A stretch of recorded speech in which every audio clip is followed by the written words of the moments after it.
നമ്മുടെ നാട് മുന്നോട്ട് പോകണം. നമ്മുടെ നാട് നേരത്തെ പറഞ്ഞ രീതിയിൽ ലോകത്തിലെ വികസിത രാഷ്ട്രങ്ങളിലെ മധ്യവരുമാന രാഷ്ട്രങ്ങളിലെ ജീവിത നിലവാര തോതിലേക്ക് കേരളത്തിൻ്റെ ജീവിത നിലവാര തോത് ഉയരുക, ഇതാണ് നാം അംഗീകരിച്ച കാഴ്ചപ്പാട്. അതിന് ഈ തരത്തിലുള്ള നടപടികൾ നാം സ്വീകരിക്കേണ്ടതുണ്ട്. കൂടുതൽ വികസന പദ്ധതികൾ നടപ്പാക്കാൻ നമുക്ക് സാധിക്കണം.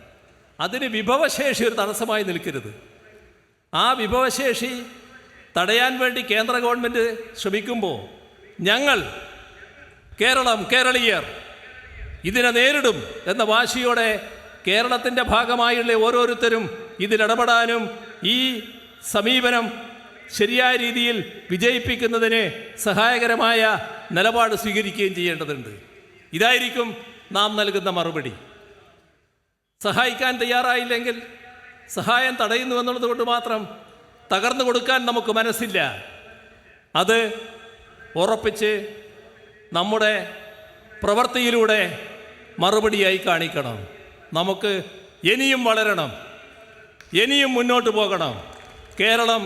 കേരളത്തിൻ്റേതായ ശരിയായ കരുത്ത് കാണിക്കാൻ തയ്യാറാവണം. ആ കരുത്തുള്ള ഒരു നാടും ജനതയുമാണ് നമ്മുടേത്. ആ ജനതയെ അതിനെ പ്രാപ്തരാക്കുക, ആ രീതിയിൽ അണിനിരത്തുക എന്നതാണ് ഈ സമ്മേളനം ഉദ്ദേശിച്ചിട്ടുള്ളത്. ഇക്കാര്യത്തിൽ എല്ലാവരുടെയും സഹായവും സഹകരണവും പിന്തുണയും ഉണ്ടാകണം. ബദൽ നയങ്ങളുടെയും വിഭവ സമാഹരണത്തിൻ്റെയും പുതുപാതകൾ വരച്ചുകാട്ടി CPIM സംസ്ഥാന സമ്മേളനം. മോദി സർക്കാർ സഹായം തടഞ്ഞാലും തകർന്നു കൊടുക്കാൻ നമുക്ക് മനസ്സില്ല എന്ന് പ്രഖ്യാപിക്കുന്ന മുഖ്യമന്ത്രി പിണറായി വിജയൻ. നവകേരള സൃഷ്ടിയിൽ നിന്ന് കേരളത്തെ തടയാൻ ഒരു ശക്തിക്കും കഴിയില്ലെന്ന് ഉദ്ഘോഷിക്കുന്ന പ്രകാശ് കാരാട്ട്. എന്താണോ പറയുന്നത് അത് അതേപടി നടപ്പാക്കാൻ കഴിയുന്ന മുഖ്യമന്ത്രിയും മന്ത്രിസഭയും മുന്നണിയുമാണ് ഇവിടെയുള്ളതെന്ന് ഉറപ്പിച്ചു പറയുന്ന MV ഗോവിന്ദൻ മാസ്റ്റർ. CPIM തീവ്ര വലതുപക്ഷത്തേക്ക് പോയി എന്ന് കുറ്റപ്പെടുത്തിക്കൊണ്ട് യഥാർത്ഥ ഇടതുപക്ഷം കോൺഗ്രസ് ആണെന്ന് വിശേഷിപ്പിക്കുന്ന VD സതീശൻ. സമ്മേളനത്തിൽ നടന്നത് മുതലാളിത്തത്തിലേക്കുള്ള ഉടന്തടിച്ചാട്ടം എന്ന മുഖപ്രസംഗ ശീർഷകം കൊടുത്ത വീക്ഷണം ദിനപത്രം. ചങ്ങാത്ത മുതലാളിത്തത്തിലേക്കുള്ള ഉടന്തടിച്ചാട്ടം എന്ന്. നിക്ഷേപ സമാഹരണത്തിൻ്റെ പേരിൽ അതിവിപുലമായ പണപ്പിരിവിനാണ് CPIM ഒരുങ്ങുന്നത് എന്ന് വിളിച്ചു പറയുന്ന ജന്മഭൂമി ദിനപത്രം. CPIM സംസ്ഥാന സമ്മേളനം മുൻനിർത്തി വാക്കുകളും വ്യാഖ്യാനങ്ങളും വക്രോക്തികളും വ്യാജങ്ങളും കേരളത്തിൽ ഏറ്റുമുട്ടുകയാണ്. ഇതേക്കുറിച്ചുള്ള ചർച്ചയിൽ ഇന്ന് നമ്മളോടൊപ്പമുള്ളത് CPIM-ന് വേണ്ടി M പ്രകാശൻ മാസ്റ്റർ, നിരീക്ഷകനായി അഡ്വക്കേറ്റ് N ലാൽകുമാർ, മാധ്യമപ്രവർത്തകൻ എന്ന നിലയ്ക്ക് മുതിർന്ന മാധ്യമപ്രവർത്തകൻ ജോർജ് പൊടിപ്പാറ.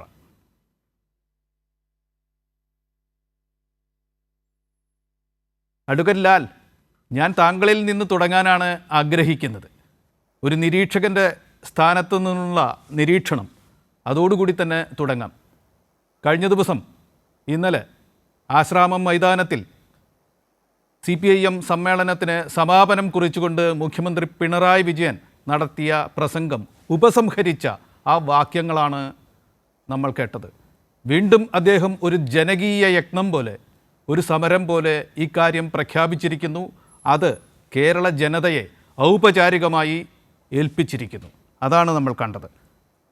ഈ സമ്മേളനം ബാക്കി വയ്ക്കുന്നത് എന്താണ് എന്നതിനെക്കുറിച്ചുള്ള, താങ്കൾ എങ്ങനെയാണ് ഈ ചർച്ചയിൽ പങ്കെടുക്കാൻ പോകുന്നത് എന്നതിനെക്കുറിച്ചുള്ള ആമുഖവാക്യങ്ങളിൽ നിന്ന് തുടങ്ങാം.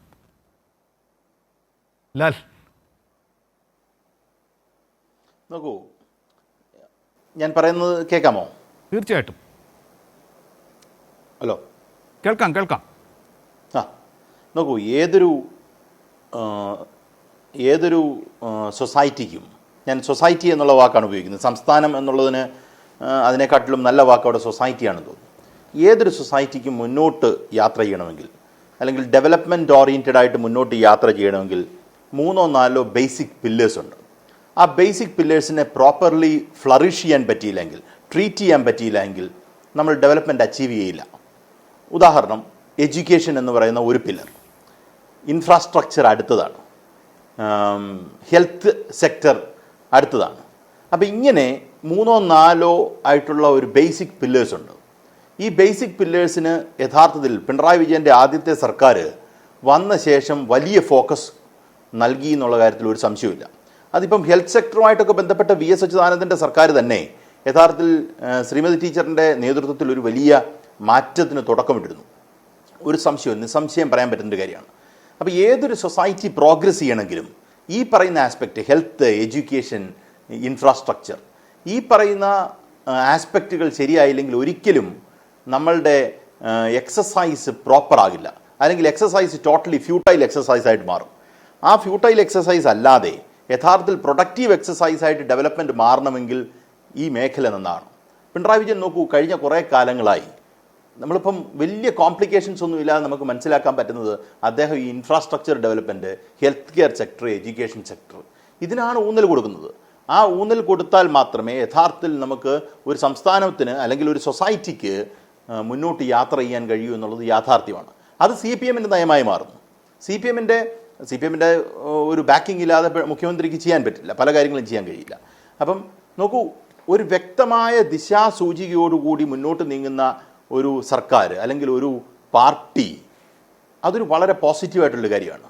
ഈ പറയുന്ന ദിശാസൂചിക യഥാർത്ഥത്തിൽ BJPക്ക് ഇല്ല.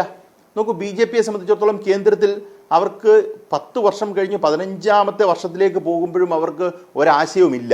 അവർ സംസ്ഥാനങ്ങൾക്ക് ഫെഡറൽ തത്വങ്ങളെ എല്ലാം ലംഘിച്ചുകൊണ്ട് സംസ്ഥാനങ്ങൾക്ക് കിട്ടേണ്ട പണം കൊടുക്കാതിരിക്കുന്ന കാര്യമാണ് ചെയ്യുന്നത്, അല്ലേ? ഏറ്റവും ബെസ്റ്റ് പെർഫോമിംഗ് സ്റ്റേറ്റ്സിന് അവർ കട്ട് ചെയ്യുകയാണ്, യഥാർത്ഥത്തിൽ റിസോഴ്സ് കട്ട് ചെയ്യുന്ന ഒരു പ്രോസസ്സാണ് നടക്കുന്നത്. അപ്പം നമ്മളെപ്പോലുള്ള സംസ്ഥാനം ഏറ്റവും കൂടുതൽ ഇഫക്റ്റീവ് സ്പെൻഡിങ് നടത്തുന്ന സംസ്ഥാനങ്ങളിലൊന്നാണ് കേരളം പോലുള്ള സംസ്ഥാനങ്ങളിൽ നിന്ന് UDFൻ്റെ കൂട്ടത്തിൽ നിന്ന് അല്ലെങ്കിൽ UPAയുടെ കൂട്ടത്തിൽ നിന്ന് രഘുറാം രാജനെ പോലുള്ള ആൾക്കാർ പറയുന്നുണ്ട്. ആ രഘുറാം രാജനെ പോലുള്ള ആൾക്കാർ പറയുന്നത് നമ്മൾ ഏറ്റവും നന്നായിട്ട് സ്പെൻഡ് ചെയ്യുന്നു എന്നാണ്. അങ്ങനെ സ്പെൻഡ് ചെയ്ത കേരള മോഡലുകൾ മറ്റ് സംസ്ഥാനങ്ങളിലും ഉപയോഗിക്കണം, അല്ലെങ്കിൽ മറ്റ് സംസ്ഥാനങ്ങളും ഫോളോ ചെയ്യണമെന്ന് പറയുമ്പോൾ തന്നെ ആ സംസ്ഥാനത്തിന് ഈ വിഭവങ്ങൾ വെട്ടിക്കുറയ്ക്കുന്ന ഒരു വലിയ പ്രശ്നം ഈ രാജ്യത്ത് നമ്മൾ നേരിടുന്നുണ്ട്. ഇപ്പം നോക്കൂ, അത് ഇപ്പം BJP വിരുദ്ധ ചേരിയിൽ നിൽക്കുന്ന സംസ്ഥാനങ്ങളെല്ലാം നേരിടുന്ന ഒരു പ്രശ്നമാണ്. അത് പക്ഷേ ഇഫക്റ്റീവ്ലി നമുക്ക് ബൈപ്പാസ് ചെയ്ത് മുന്നോട്ട് നീങ്ങാൻ ഒരു വലിയൊരു മോഡൽ ക്രിയേറ്റ് ചെയ്യാൻ യഥാർത്ഥത്തിൽ പിണറായി വിജയൻ്റെ സർക്കാരിന് കഴിഞ്ഞു എന്നുള്ളതാണ്. ഇപ്പം കിഫ്ബി പോലുള്ള ആ കിഫ്ബി നോക്കൂ, ഒരു അടിപൊളി മോഡലായിരുന്നു. പക്ഷേ അപ്പോൾ അവർ ചെയ്തെന്താ, ആ കിഫ്ബിയെയും കൂടെ ഇതിനകത്ത് കടത്തിൻ്റെ കീഴിൽ കൊണ്ടുവന്നു. അപ്പം യഥാർത്ഥത്തിൽ ഈ കോൺസ്റ്റിറ്റ്യൂഷണൽ പ്രിൻസിപ്പിൾസിനെ ഡിഫീറ്റ് ചെയ്യുന്ന രീതിയിൽ ഇടപെടുമ്പോൾ പോലും നമുക്ക് ഈ പില്ലേഴ്സിനെ പ്രൊട്ടക്റ്റ് ചെയ്ത് നിർത്താനുള്ള വലിയ ശ്രമം നടത്തുന്നു എന്നുള്ളതാണ് ഞാൻ കണ്ട ഏറ്റവും വലിയ ഒരു അഡ്വാൻറ്റേജസ് പൊസിഷൻ കേരളത്തെ സംബന്ധിച്ചിടത്തോളം. സംസ്ഥാന സമ്മേളനം എന്ന് പറയുന്നത്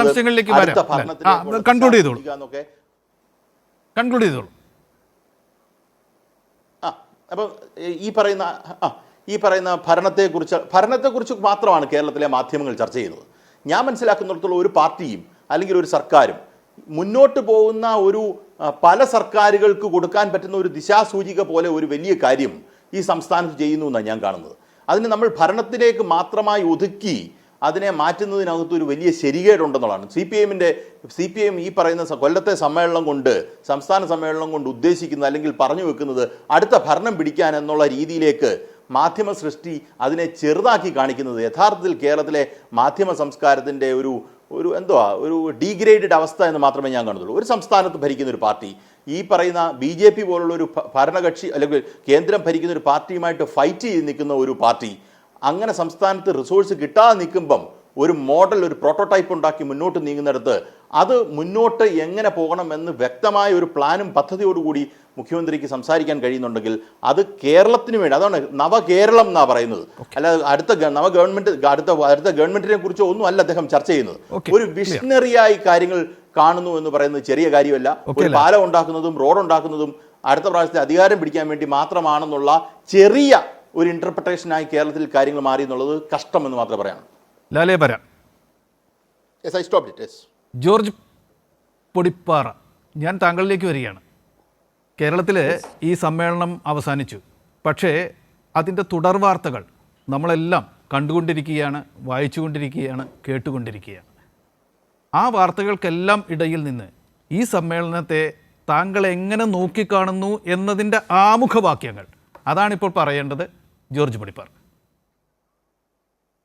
മഴ തോർന്നാലും മരം പെയ്തുകൊണ്ടിരിക്കുമെന്ന് പറയുമല്ലോ എന്ന് പറഞ്ഞ പോലെ CPM-ന്റെ സംസ്ഥാന സമ്മേളനം എന്ന് പറയുന്നത് ഒരു ചെറിയ കാര്യമല്ല.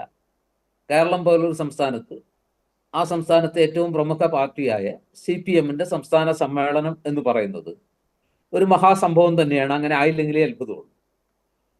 അതിൻ്റെ സംഘാടന മികവ് കൊണ്ട്, അതുപോലെ തന്നെ അതിൽ പങ്കെടുക്കുന്ന ആളുകളുടെ ബാഹുല്യം കൊണ്ട്, അതിൽ ചർച്ച ചെയ്യുന്ന വിഷയങ്ങളുടെ സജീവത കൊണ്ടൊക്കെ ആ സമ്മേളനം ശ്രദ്ധിക്കപ്പെടും. അത് ചർച്ചാ വിഷയമാകും, വിമർശിക്കപ്പെടും, വ്യാഖ്യാനിക്കപ്പെടും, അപഗ്രഥിക്കപ്പെടും. ഇതെല്ലാം സ്വാഭാവികമാണ്. ആ സ്വാഭാവിക പ്രക്രിയയാണ് ഇപ്പം നടന്നുകൊണ്ടിരിക്കുന്നത്. മാധ്യമങ്ങളുടെ അഭിപ്രായങ്ങളെ അല്ലെങ്കിൽ മാധ്യമ വിശകലനങ്ങളെ അതൊരു ശത്രുപക്ഷത്ത് നിന്നുകൊണ്ടുള്ള ദോഷൈകതൃക്കുകളായിട്ടുള്ള മാധ്യമങ്ങൾ, അവർ നന്മ കാണുന്നില്ല, മറിച്ച് വിമർശനം അല്ലെങ്കിൽ വിമർശിക്കാൻ എന്തുണ്ട് എന്ന് മാത്രമാണ് നോക്കുന്നത് എന്നൊരു സമീപനത്തോട് എനിക്ക് യോജിപ്പില്ല. ഇതിപ്പോ മാധ്യമങ്ങൾ എല്ലാ കാലത്തും അങ്ങനെ തന്നെയാണ്. ആത്യന്തികമായിട്ട് മാധ്യമങ്ങളുടെ റോൾ എന്ന് പറയുന്നത് പ്രതിപക്ഷത്തിന്റെ റോളാണ് എന്ന് എല്ലാ കാലത്തും മാധ്യമങ്ങളെ കുറിച്ച് അറിയാവുന്ന, അത് നമുക്ക് എല്ലാവർക്കും നമ്മൾ പൊതുവെ അംഗീകരിക്കപ്പെട്ടിട്ടുള്ള ഒരു കാര്യമാണ്.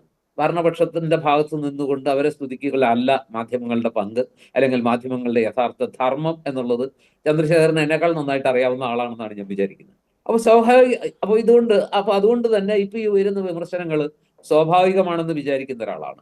പ്രത്യേകിച്ചും ഈ സമ്മേളനത്തിൽ എന്റെ വിയോജനം എന്ന് പറയുന്നത്, ഇപ്പോ ലാൽകുമാർ പറഞ്ഞ കാര്യങ്ങളോട് പൊതുവിൽ ഞാൻ യോജിക്കുകയാണ്. കാരണം സാമ്പത്തിക വികസനം എന്ന് പറയുന്നത് ചില കാര്യങ്ങൾ, അടിസ്ഥാനപരമായ ചില കാര്യങ്ങളുടെ നിർവഹണത്തിലൂടെ അല്ലെങ്കിൽ അത് യാഥാർത്ഥ്യമാകുന്നതിലൂടെ മാത്രമേ വികസനം വരുള്ളൂ. വികസനം ഇങ്ങനെ ചുമ്മാ അങ്ങ് ഓടിക്കയറി വരുന്നൊരു സാധനമല്ല. അതിനാവശ്യമായ ഒരു ഇൻഫ്രാസ്ട്രക്ചറൽ ഡെവലപ്മെന്റ്, റോഡ്, അതുപോലെ തന്നെ തുറമുഖങ്ങൾ, റെയിൽവേ, അങ്ങനെയുള്ള ഇൻഫ്രാസ്ട്രക്ചറൽ ഡെവലപ്മെന്റ് കൂടാതെ വികസനം ഉണ്ടാവില്ല. ലോകത്ത് എവിടെ വികസനം നടന്നിട്ടുണ്ടോ അവിടെയൊക്കെ ഈ മേഖലകളിൽ വലിയ കുതിപ്പ് അനിവാര്യമായിട്ടുണ്ട്. അതുള്ളിടത്താണ് വികസനം വരാറ്. പക്ഷേ അതോടൊപ്പം തന്നെ ഈ പറഞ്ഞ ആ രീതിയിൽ വേറെയും ചില ഘടകങ്ങളുണ്ട്.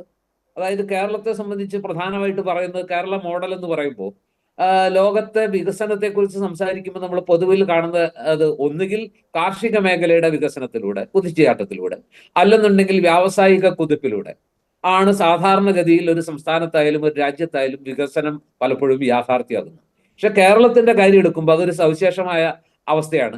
ഇവിടെ കാർഷിക മേഖലയിൽ വൻ കുതിപ്പില്ല. നമ്മുടെ ഭക്ഷണത്തിന് പോലും 42 ലക്ഷം ടൺ അരി വേണ്ടെടുത്ത് 36 ലക്ഷവും പുറത്തുനിന്ന് വരുന്ന ഒരു സംസ്ഥാനമാണ് കേരളം. അതുപോലെ തന്നെ വ്യാവസായിക മേഖലയിൽ തൊട്ടടുത്ത സംസ്ഥാനങ്ങളായ തമിഴ്നാടിനോടോ കർണാടകയോടോ മഹാരാഷ്ട്രയോടോ അതല്ലെങ്കിൽ ഇന്ത്യയിലെ മറ്റു പല സംസ്ഥാനങ്ങളോടോ ഗുജറാത്തിനോടൊന്നും മത്സരിച്ച് ആ രീതിയിലുള്ളൊരു മികവ് ഉണ്ടാക്കാൻ നമുക്ക് കഴിഞ്ഞിട്ടില്ല. കേരളം വികസിക്കുന്ന ടെർഷ്യറി സെക്ടറിൽ അല്ലെങ്കിൽ സർവീസ് സെക്ടറിലെ വികസനം കൊണ്ടാണ്. കേരളത്തിന്റെ മൂലധനം എന്ന് പറയുന്ന ഫിസിക്കൽ മൂലധനമല്ല, അല്ലെങ്കിൽ ക്യാഷ് മൂലധനമല്ല, മറിച്ച് മനുഷ്യ വിഭവ മൂലധനമാണ്. അതാണ് ഏറ്റവും വലിയ മൂലധനം കേരളത്തിന്റെ. അപ്പൊ അങ്ങനെ പല ഘടകങ്ങളുണ്ട്. മാത്രമല്ല, വികസനത്തെ കുറിച്ച് പറയുമ്പോൾ മിനിമം ഇൻവെസ്റ്റ്മെന്റ്, ഒരു നിശ്ചിത റേറ്റിന് മീതെ ഇൻവെസ്റ്റ്മെന്റ് ഉണ്ടാവണം. ആ ഇൻവെസ്റ്റ്മെന്റ് സാധ്യമാകണമെങ്കിൽ അതിന് ആനുപാതികമായ സേവിങ്സ് ഉണ്ടാവണം. ഇതൊക്കെ സാമ്പത്തിക ശാസ്ത്രത്തിലെ അടിസ്ഥാന നിയമങ്ങളാണ്. അതുകൊണ്ടാണ് ഈ പറഞ്ഞ ഒരു നിയമം, WW റോസ്റ്റോ കൊണ്ട് പറഞ്ഞു വെച്ച ഒരു നിയമമുണ്ട്, ഒരു ക്രിട്ടിക്കൽ മിനിമം എഫർട്ടിനെ കുറിച്ച്. ഒരു എയറോപ്ലെയിൻ അല്ലെങ്കിൽ ഒരു ഫ്ലൈറ്റ് ഈ പറഞ്ഞ എയറോഡ്രോമിലൂടെ 10-100 കിലോമീറ്ററിൽ 1000 വർഷം ഇതിലൂടെ റൺവേയിലൂടെ ഓടിയാലും അതിന് ടേക്ക് ഓഫ് ചെയ്യാൻ പറ്റില്ല. കാരണം ഒരു ക്രിട്ടിക്കൽ മിനിമം ഗ്രൗണ്ട് സ്പീഡ് ആർജിച്ചാൽ മാത്രമേ ആ എയറോപ്ലെയിന് ടേക്ക് ഓഫ് ചെയ്യാൻ പറ്റുള്ളൂ. അതൊരു സമ്പദ്ഘടനയുടെ കാര്യത്തിലും ശരിയാണ്. ആ ഒരു ക്രിട്ടിക്കൽ മിനിമം സ്പീഡ് ആ സമ്പദ്ഘടനയ്ക്ക് ആർജിക്കാൻ കഴിയുന്നില്ലെങ്കിൽ ഇതിന് ടേക്ക് ഓഫ് ചെയ്യാൻ പറ്റില്ല. അപ്പൊ കേരളം ഈ പറഞ്ഞ രീതിയിൽ കുറെ കാലം ഈ ഗ്രൗണ്ട് സ്പീഡ് ഇല്ലാതെ ഇങ്ങനെ റൺവേ കൂടെ ഇങ്ങനെ കുറെ ഓടി, പക്ഷെ അതിന് ടേക്ക് ഓഫ് ചെയ്യാൻ പറ്റില്ല. അപ്പൊ ടേക്ക് ഓഫ് ചെയ്യേണ്ടത് ഇനിയുള്ള ഘട്ടത്തിൽ കേരളത്തിന് ആവശ്യമാണ്. പക്ഷെ എന്റെ സംശയം എന്താണെന്ന് വെച്ചാൽ, നമ്മള് ഈ സംസ്ഥാന സമ്മേളനത്തിൽ, ഞാൻ സാധാരണഗതിയിൽ ഒരു CPM സംസ്ഥാന സമ്മേളനത്തിൽ പ്രധാനമായിട്ടുള്ള ചർച്ചാ വിഷയം എന്ന് പറയുന്നത് രാഷ്ട്രീയമാണ്. ആ രാഷ്ട്രീയം എന്ന് പറയുന്നത് ഇന്നത്തെ ഒരു സമകാലീന ഇന്ത്യയിൽ ആ രാഷ്ട്രീയം ചർച്ച ചെയ്യുമ്പോൾ ഏറ്റവും പ്രധാനമായിട്ട് ചർച്ച ചെയ്യപ്പെടേണ്ടത് കേന്ദ്രത്തിൽ സംഭവിച്ചുകൊണ്ടിരിക്കുന്ന, അതായത് ഫാസിസ്റ്റ് ആണോ അല്ലേ എന്നുള്ള തർക്കമൊക്കെ സെമി ഫാസിസ്റ്റ് ആണോ, അർദ്ധ ഫാസിസ്റ്റ് ആണോ, നിയോ ഫാസിസ്റ്റ് ആണോ, ഈ തർക്കത്തിനപ്പുറത്ത് അത് ഒരു ഫാസിസ്റ്റ് സ്വഭാവമുള്ള രാഷ്ട്രീയ എതിരാളികൾ ഏത് വിധേനയും അടിച്ചമർത്തുന്ന, ഭരണഘടനാ സ്ഥാപനങ്ങളെ അട്ടിമറിക്കുന്ന, തെരഞ്ഞെടുപ്പ് വിജയത്തിന് ഏതു മാർഗവും അവലംബിക്കുന്ന, ഇനി ഭൂരിപക്ഷം കിട്ടിയില്ലെങ്കിൽ പോലും ആളുകളെ വിലക്കെടുത്ത് ഇങ്ങനെ ഭരണം പിടിച്ചെടുക്കുന്ന ഒരു ഭരണം കേന്ദ്രത്തിൽ നിൽക്കുമ്പോൾ ഈ സംസ്ഥാന സമ്മേളനത്തിൽ, പ്രത്യേകിച്ചും ഇന്ത്യയിൽ പലതിനും ദിശാബോധം നൽകേണ്ട, ചർച്ചകൾക്ക് നേതൃത്വം നൽകേണ്ട ഈ സമ്മേളനത്തിൽ, CPM-ന്റെ ഒരു സംസ്ഥാന സമ്മേളനത്തിൽ ആ ദിശയിലുള്ള രാഷ്ട്രീയ ചർച്ച എത്ര ഫലപ്രദമായി നടന്നു? എന്തുകൊണ്ട് അത് ഉണ്ടായില്ല? പകരം അതിനേക്കാൾ പ്രധാനപ്പെട്ട പല കാര്യങ്ങളുമാണ് അവിടെ നടന്നത്. ഒരു ഗവൺമെന്റ് സമ്മേളനത്തിന്റെ ഒരു പ്രതീതി ഈ സമ്മേളനത്തിൽ ഉണ്ടായി, ഒരു CPM സമ്മേളനത്തിന്റെ പ്രതീതിക്ക് അപ്പുറത്ത് എന്നുള്ളതാണ് എനിക്ക് തോന്നിയ ഒരു പ്രധാന. അതോടൊപ്പം താങ്കൾ മാധ്യമങ്ങളെക്കുറിച്ച് പറഞ്ഞുകൊണ്ട് പറയുകയാണ്, മാധ്യമങ്ങൾ എപ്പോഴും പ്രതിപക്ഷ ധർമ്മമുണ്ട്. പക്ഷെ നമ്മുടെ കേരളത്തിൽ ഞാനും മാധ്യമ വിമർശനം ഉയർത്തുന്ന ഒരാളാണ്. അതെന്താന്ന് വെച്ചാൽ, പ്രതിപക്ഷം എന്ന് വെച്ചാൽ തെരഞ്ഞെടുത്ത പ്രതിപക്ഷ റോള് മാത്രമേ ഉള്ളൂ. കാരണം ഇന്ത്യ ഒരു പൊളിറ്റിക്കൽ യൂണിറ്റ് എന്ന നിലയ്ക്ക് ഇന്ത്യ അവിടെ നിൽക്കുകയാണല്ലോ. ഇന്ത്യ ഭരിക്കുന്ന നയങ്ങളുടെ കീഴിൽ ആണ് നമ്മൾ ഭരിച്ചുകൊണ്ടിരിക്കുന്നത്. ആ ഇന്ത്യ ഭരിക്കുന്ന നയങ്ങളോട് കേരളത്തിൻ്റെ താല്പര്യങ്ങൾ ഏറ്റുമുട്ടുമ്പോൾ ആരുടെ കൂടെ മാധ്യമങ്ങൾ നിൽക്കുന്നു? അവിടെ പ്രതിപക്ഷ ധർമ്മം പുലർത്തുന്നില്ല. പകരം കേരളത്തിലെ ഭരണത്തെ മാത്രം ആക്രമിക്കുന്ന രീതിയിലേക്ക് മാധ്യമങ്ങൾ ഏകപക്ഷീയമായി പോകുന്നു എന്ന തരത്തിലാണ് അത് വരുന്നത്. രണ്ട്, ഈ CPIM-ൻ്റെ കമ്മ്യൂണിസ്റ്റ് പാർട്ടികളുടെ ഒരു ഘടന അനുസരിച്ച്, സമ്മേളനങ്ങളുടെയും സംഘടനാ രീതിയുടെയും ഘടന അനുസരിച്ച് നോക്കുമ്പോൾ അവരുടെ ഒരു രാഷ്ട്രീയ പ്രമേയം ആ പാർട്ടിയുടെ ഘടകങ്ങൾ ചർച്ച ചെയ്തുകൊണ്ടിരിക്കുകയാണ്. അത് മാത്രമല്ല, അതിൽ നിർദ്ദേശങ്ങൾ ഓരോരുത്തരിൽ നിന്നും, പൗരന്മാരിൽ നിന്ന് പോലും എഴുതി വാങ്ങി അത് ചർച്ച ചെയ്യാൻ വേണ്ടി, രാഷ്ട്രീയം ചർച്ച ചെയ്യാൻ വേണ്ടി അവരുടെ പാർട്ടി കോൺഗ്രസ് തയ്യാറാക്കി ആയിക്കൊണ്ടിരിക്കുകയാണ്. ഇവിടെ സംഘടനാ റിപ്പോർട്ട്, 3 വർഷത്തെ സംഘടനാ റിപ്പോർട്ട് അവതരിപ്പിക്കുന്നു, അത് ചർച്ച ചെയ്യുന്നു, അത് അംഗീകരിക്കുകയോ മാറ്റങ്ങളോടുകൂടി അംഗീകരിക്കുകയോ ചെയ്യുന്നു. ഒപ്പം ഇത്തവണ കഴിഞ്ഞ തവണയും ഉണ്ടായിരുന്നു, വികസന രേഖ കൂടി വന്നു എന്നാണ്. പക്ഷേ താങ്കളുടെ വിമർശനം സംഗതമാണ്. കാരണം കേരളത്തിൽ നിലനിൽക്കുന്ന ഒരു വിമർശ പക്ഷത്ത് ഉള്ള അഭിപ്രായഗതിയാണ് താങ്കൾ പറഞ്ഞത്. അതിവിടെ അതിൻ്റെ ഉള്ളടക്കമായി തന്നെ നിൽക്കട്ടെ. ഞാൻ എപ്പോഴും പറയുന്നത് പോലെ അത് 5ാമത്തെ ഭാഗവാക്കായി ഈ ചർച്ചയിലുള്ള ജനങ്ങൾ കേൾക്കട്ടെ. പ്രകാശൻ മാസ്റ്റർ, താങ്കളിലേക്ക്, പാർട്ടിയുടെ പ്രതിനിധിയിൽ നിന്നുള്ളതിലേക്ക് 3ാം വട്ടം എത്താം എന്ന് വിചാരിച്ച് തന്നെയാണ് ഞാൻ നിന്നിരുന്നത്. ഇപ്പോൾ ഇവിടെ നടന്ന ചർച്ചയിൽ 2 നിരീക്ഷകർ 2 പക്ഷത്ത് നിന്ന് വിരുദ്ധാഭിപ്രായങ്ങൾ വെച്ചത് താങ്കൾ കേട്ടിരിക്കും. അതിലേക്കൊക്കെ കടക്കുന്നതിന് മുമ്പ് ഈ സമ്മേളനത്തെ, അതിൻ്റെ പ്രാധാന്യത്തെ എങ്ങനെ അടയാളപ്പെടുത്താനാണ് CPIM ആഗ്രഹിക്കുന്നത്? അതിൻ്റെ ആ ആമുഖവാക്യങ്ങൾ മാത്രം ഈ ഘട്ടത്തിൽ പറയുക. പ്രകാശൻ മാഷ്.